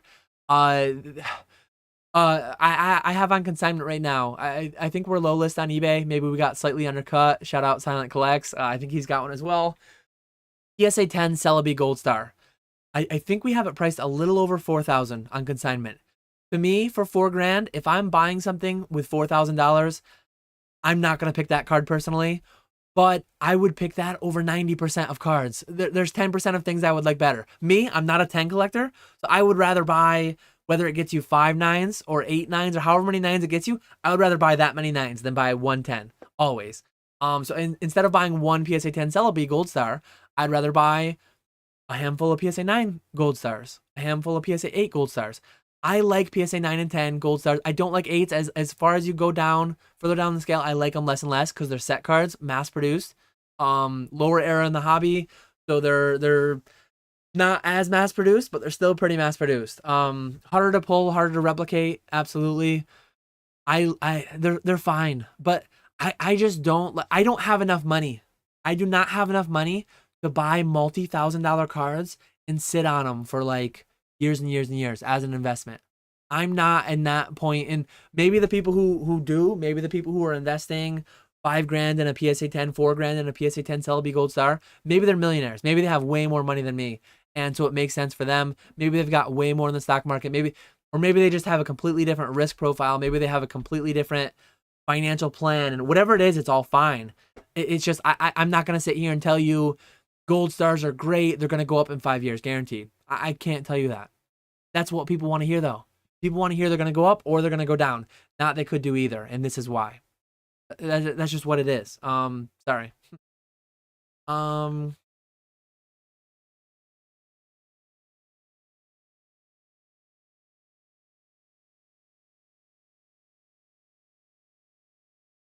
Appreciate it. Smash that like.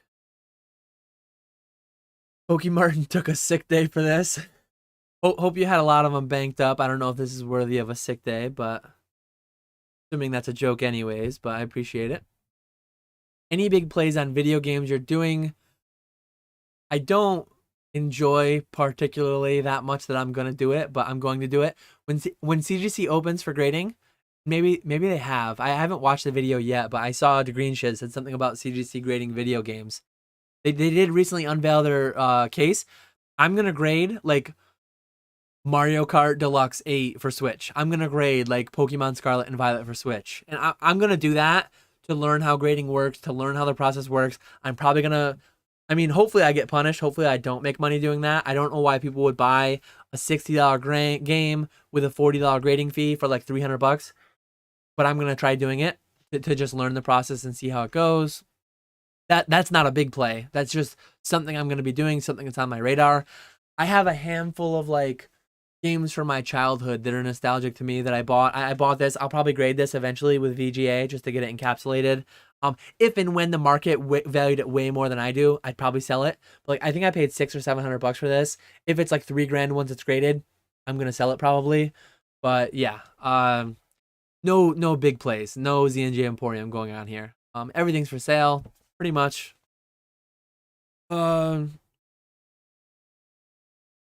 You know what's funny? Every big person in Pokemon who sells loves talking about the business and money margin side of the hobby. Every big person in Pokemon who sells. I mean, I think most of the big people in Pokemon sell. I mean, Pokerev sells, Leonhardt sells, Unlisted Leaf sells in different box breaks, and yeah, I mean they're gonna talk about money. Money fuels some amount of like the whole PokeTube space. That's just reality. It is what it is. If he's not selling the Squirtle, there's tax information that will need to be filed. That's long-term inventory. Oh, it's all gonna be sold eventually. It's all gonna be sold eventually by my estate. I'm actually going to make a will tomorrow. I'm not before I head out to Denver. I fly out late tomorrow night, but tomorrow morning I have much over delayed. I'm very big on like personal finance, financial planning, and I'm sitting down with a will attorney. I don't know. That's not the proper name of it, but I'm sitting down with an attorney tomorrow to finalize a will. I have 2 kids. I have a decent net worth for my age, get the business, all that stuff. Yeah, I need to get a will in place for all that. Get something legally formalized in writing. Thanks for hanging out, Be Purple Poker. Sorry if I took your message the wrong way or whatever, but yeah, I appreciate the questions. Is Greninja Gold Star easy to get a 10 on? I have hundreds of Gold Star Greninjas, and I've looked them over. Not all of them. I looked over like 50 to pull like 5 from. They were pretty rough overall. I'm not saying that to like stunk out on them. I have no idea long term what the PSA 10 rate will be. I have no idea today what the PSA 10 rate is, but they're definitely harder than like a Moonbryon. So I will have a video upcoming, potentially later this month. Shout out Patreon, Pokenomics Patreon. I think I'm going to do historical box pricing. It's something that's been requested multiple times through both in Patreon and just through publicly through YouTube and everything. So I'm going to do a video for YouTube eventually where behind me I'll have stacked every box that I opened. I've opened every set, English, first edition where applicable, except for base set, all the way to current. Like I opened EX Deoxys, EX Dragon, EX Delta Species. I opened all those myself personally just years ago. I pulled, I think it was I need to look back, but I'm pretty sure a Vaporeon Gold Star from EX Power Keepers. I didn't pull any Gold Star from Delta Species. I didn't pull any from Deoxys. Wait, I said Delta Species. I didn't pull any from Deoxys, or I didn't pull any of the big hitters from Deoxys or EX Team Rocket Returns. I definitely pulled the Vaporeon Gold Star. I pulled one of the Reggies. I forget which one, honestly.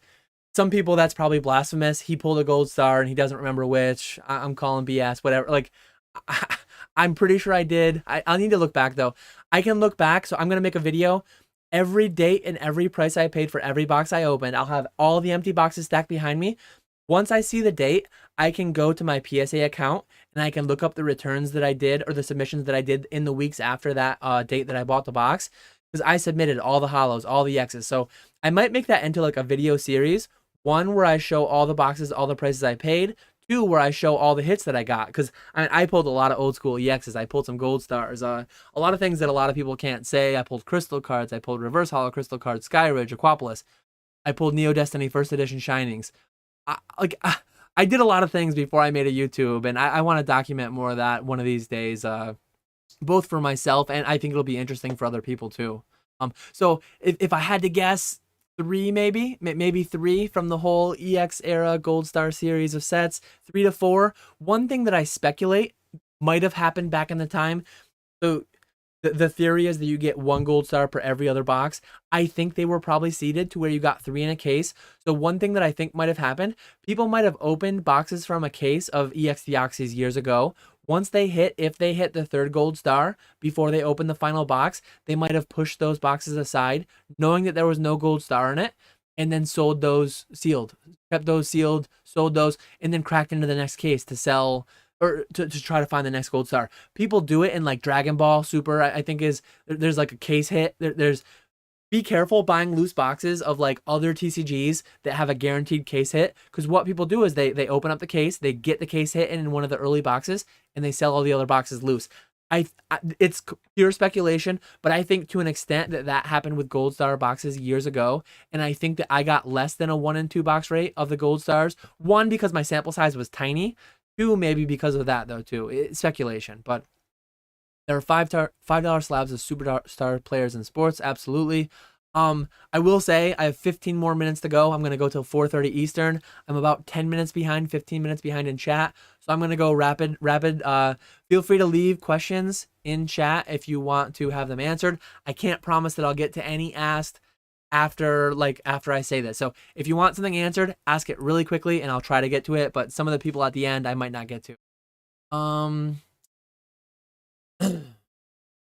The Zard Hunter, Brad, absolutely. They're on eBay, PSA 9, PSA 10, like Hall of Famers, All-Stars that are PSA 9, PSA 10 rated for $5 on eBay, $5 to $10 shipped. You go to the National, PSA 9, PSA 10 boxes of All-Stars not selling for $1 a piece. True. Absolute reality. Is that the Bigfoot Gamer Subs in that cup? So yeah, this isn't the Gamer Subs. This is just this is like Gatorade or Powerade. I had the drink mix. It's just some red Gatorade mixed into water on ice. Trying to move away from my Coca-Cola and Mountain Dew that I usually do on stream.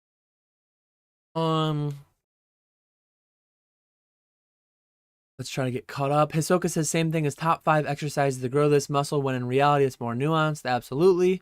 Any opinions on Art Academy cards? How do you see the market on them now? PSA are not really grading them. I'm a big fan of the Art Academy cards. That said, check my eBay. I own several. I own quite a few of them. I'm quite vested. I have a bias towards them. I own them because I like them. That's one thing that's really interesting. Oh, that person only pumps up what they own. Obviously, I'm going to talk about and show what I own. I bought it because I like it, and I'm going to talk about it because I like it. Like, I'm not saying I like Art Academy cards to shill them because I own them. It's the other way around. I own them because I like them. So, yeah, if you want to check out, see which ones I have them listed high on eBay, but I really like them. I think in the several $1,000 range, I think they're a lot better. Like, when we talked earlier about a PSA 10 Celebi Gold Star for $4 or $5 grand, I'd much rather have a raw Art Academy card that's 1 of 100 awarded of a Pikachu or something like that. So yeah, I really like them relative to a lot of other things at that price tier. Question, how do you pay yourself? Don't need numbers. Like, do you take a % from all sales? How do you calculate that cost? So I use an accountant. They do my payroll. The way that it works, I'm an S corporation. Let me put up the not tax advice. I'm an S corporation. That is right for me, deemed by my CPA. I don't really want to talk about it that much because you need to talk to an accountant and do what's right for you.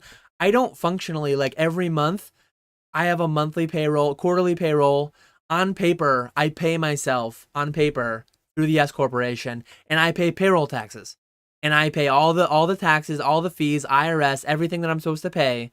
But I don't, like, my accountant told me, and I don't always physically take that money out. Like, I do the payroll, I run the payroll, I pay the taxes, but a lot of times I keep it in the business.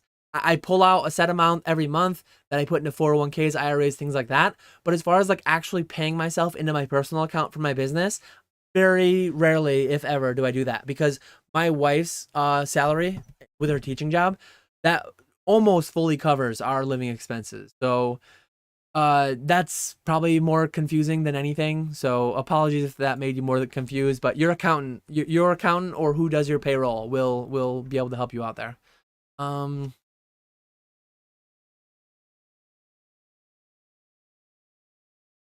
When 1K USD Evolving Skies booster boxes, if I had to guess, not anytime soon, not within 5 years, not within 10 years, but I would have also guessed 6 months ago that it would not be 225 today. So what do I know? Yeah, Griffey cards selling for $5, Shaq cards, Kobe cards, like, not the rookies, not signature RPA, whatever, not serialized cards. Some serialized cards though too, for pretty decent guys. It's crazy out there, and we're headed that way with a handful of things in Pokemon for sure. When you break down collection boxes with the jumbo oversized cards, do you set them aside as a possible play once the price of grading comes down, or sell them right away? I have stacks of hundreds and hundreds of jumbo cards. Really hard to grade them. I have one here. Years ago, there was a special where you could grade these things for like 15 or 20 bucks, I think. I love the size. I love the heft of these slabs. This one got a 6 though. They are really hard to grade. Someday I might go into those stacks. I sell a lot of those through Troll and Toad Evo, just raw. But looking at them, it's so hard to find 10 contenders. Good luck to anybody who's trying to collect like a master set of PSA 10 jumbo cards. But yeah, I sell a lot of them raw through Evo. Someday I might look through my piles to grade some big hitter species, but I'm not doing it right now. I think the price to grade jumbos was just reduced. It's down to 50 now. 50 is a lot. A lot of these jumbos sell for like $5, $10 raw. Graded, they'd probably sell for a couple hundred in PSA 10. But like, I don't know. How much goes to the Patreon in the will? The Patreon will be left out of the will, sadly. Maybe I'll set aside, like, I do have a lot of UFO booster boxes, booster packs. Maybe I can will in like a small selection of. Oh, I mean, hopefully it's no time soon. Hopefully it's like 50 years from now when there's like 300 different MetaZoo sets or 100 different MetaZoo sets. Maybe you'll get like one pack from every set over the years if I'm still doing MetaZoo partnership by then. But if it's like next week, I guess you'll get a UFO pack and a Seance pack maybe. Dan going full degen grading Switch games. Yeah. Definitely smart to have a will in place. Yeah, failing to plan is planning to fail. I forget who said that, but I think that's good advice. You can't use junk wax. No one cares about junk wax. They did in the 90s. They did in the early 2000s before it popped. 20 years from now, you'll be saying you can't use full art Vs because no one cares about full art Vs. They might all be $1 or less. You can't say that you can't use this because at a time those were hype. Those were doing big things at a time. Just because everything's doing big things today in Pokemon doesn't mean that someday they can't fall out of favor. Moonbreon thoughts. It's a cool art. It's very, very expensive. I'm not buying any. You ever doing a safe storage video you talked about, looking into getting one? Wife finally thinks it's a good idea. Yeah, if you want, like, I mean, I can send privately a link to an equivalent one like I have. I do want to do a video eventually. It's just like I need to organize and straighten up. I'm way more organized than I was a couple months ago. But a vault video how I store my cards, showing my safes will be done someday. I haven't had the time to yet. Is selling Pokemon full-time more stressful than your old job as a chemical engineer? So in certain ways it is, in that I have to produce every given day to get money. So I mean, some amount of people right now are watching this at their jobs, working. They're getting their pay for the day.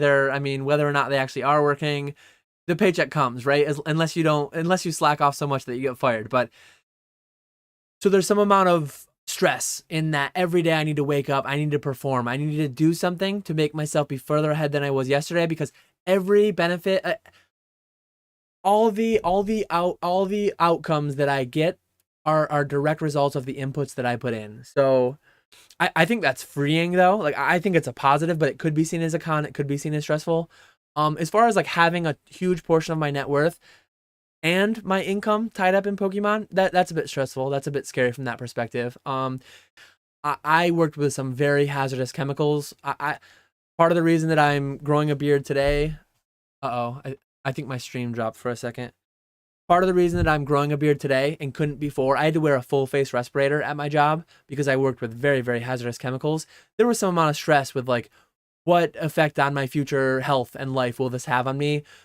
Some amount of the operators for the processes that I was responsible for, if and when a safety issue ever happened. I mean, people could have gotten hurt working with what we were working with, and there was always some amount of stress. Like, I'm the engineer responsible if and when something goes wrong. I'm gonna have to answer to OSHA or the DEC or whatever. Not only my boss and my boss's boss and the owner of the company, but like OSHA, or it keeps going down to 0.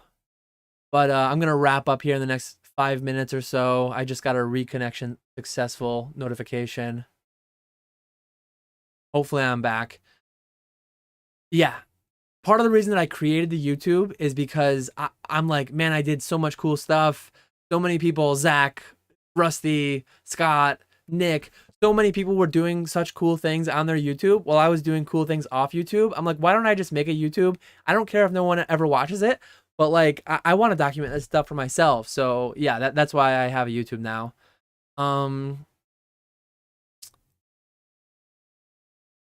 Which is my favorite Pikachu set card artwork?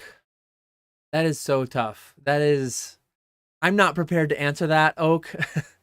What is there, like 700?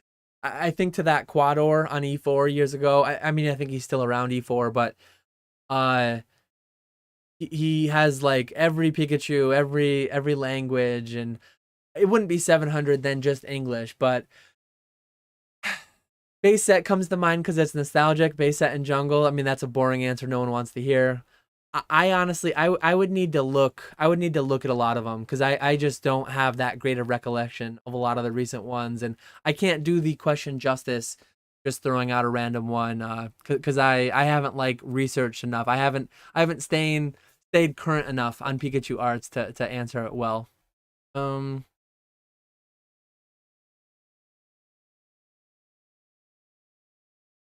Ooh. Nice to see that the video was helpful. Lowest tier under economy for $50 for jumbos.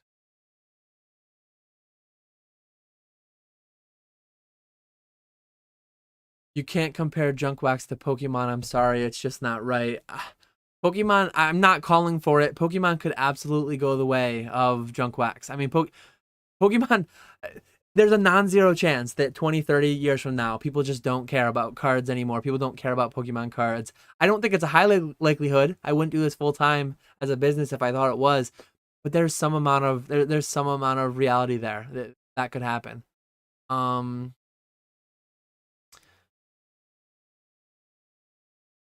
Looking forward to meeting you, Tennis Wolf and Red or Blue.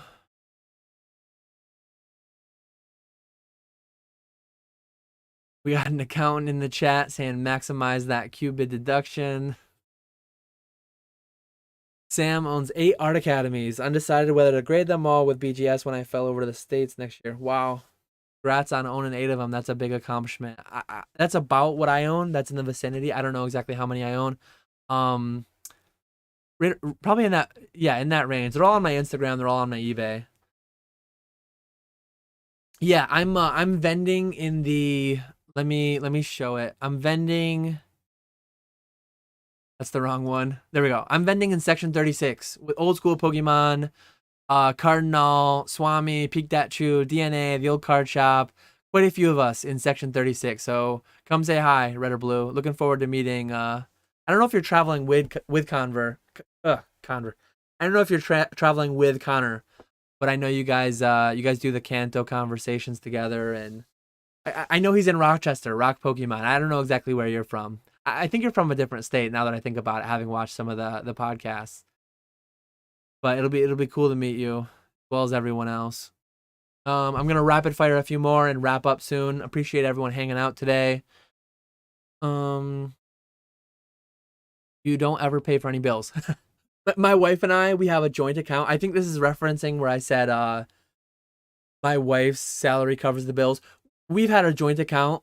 Like we a lot of people, everyone does it different. Some people, husband and wife or partner, they will do my account, your account, and then a shared account for bills. We have one account. We have one personal account, and then the business has an account. All of our money, it's all ours. There's no mine, yours. Ours. So I say her salary, our teacher income versus our Catch 'em All Collectibles income. It's all our money. I think that's what you were referencing. Sorry if I'm way off base. Um, Tennis Wolf just have 500 cards. I sent 75 the other day. I'm probably gonna send 200 to 400 between now and the end of the month when the $15 ends.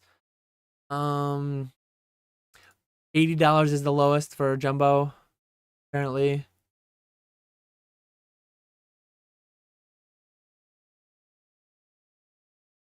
Dan will rat us out to the IRS and our employers. Stream dropped. Yeah, I did drop that for a minute. See you in Denver, Tennis Wolf. Pikachu artwork video coming up. Say no more. I will check it out and I will let you know in the comments of your video which one I thought was my favorite.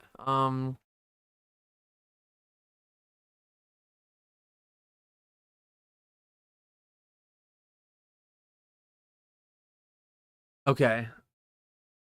Looking forward to meeting you. I'm only going to be there personally Saturday. I mean, everyone else that I mentioned, I think, is there Saturday and Sunday. I'm only going to be there Saturday. So if you want to see me specifically, I would recommend coming Saturday. I fly out like 1 p.m. Sunday, but I'm almost caught up with chat, our teacher income. How wholesome.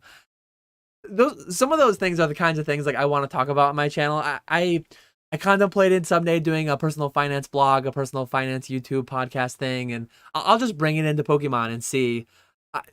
It blows my mind that people are able to be married and have my money and your money and have two separate bank accounts. And some people do, again, I've heard everything. I've heard one bank account. That's the way my parents do it. That's the way her parents do it. So like we both grew up that way.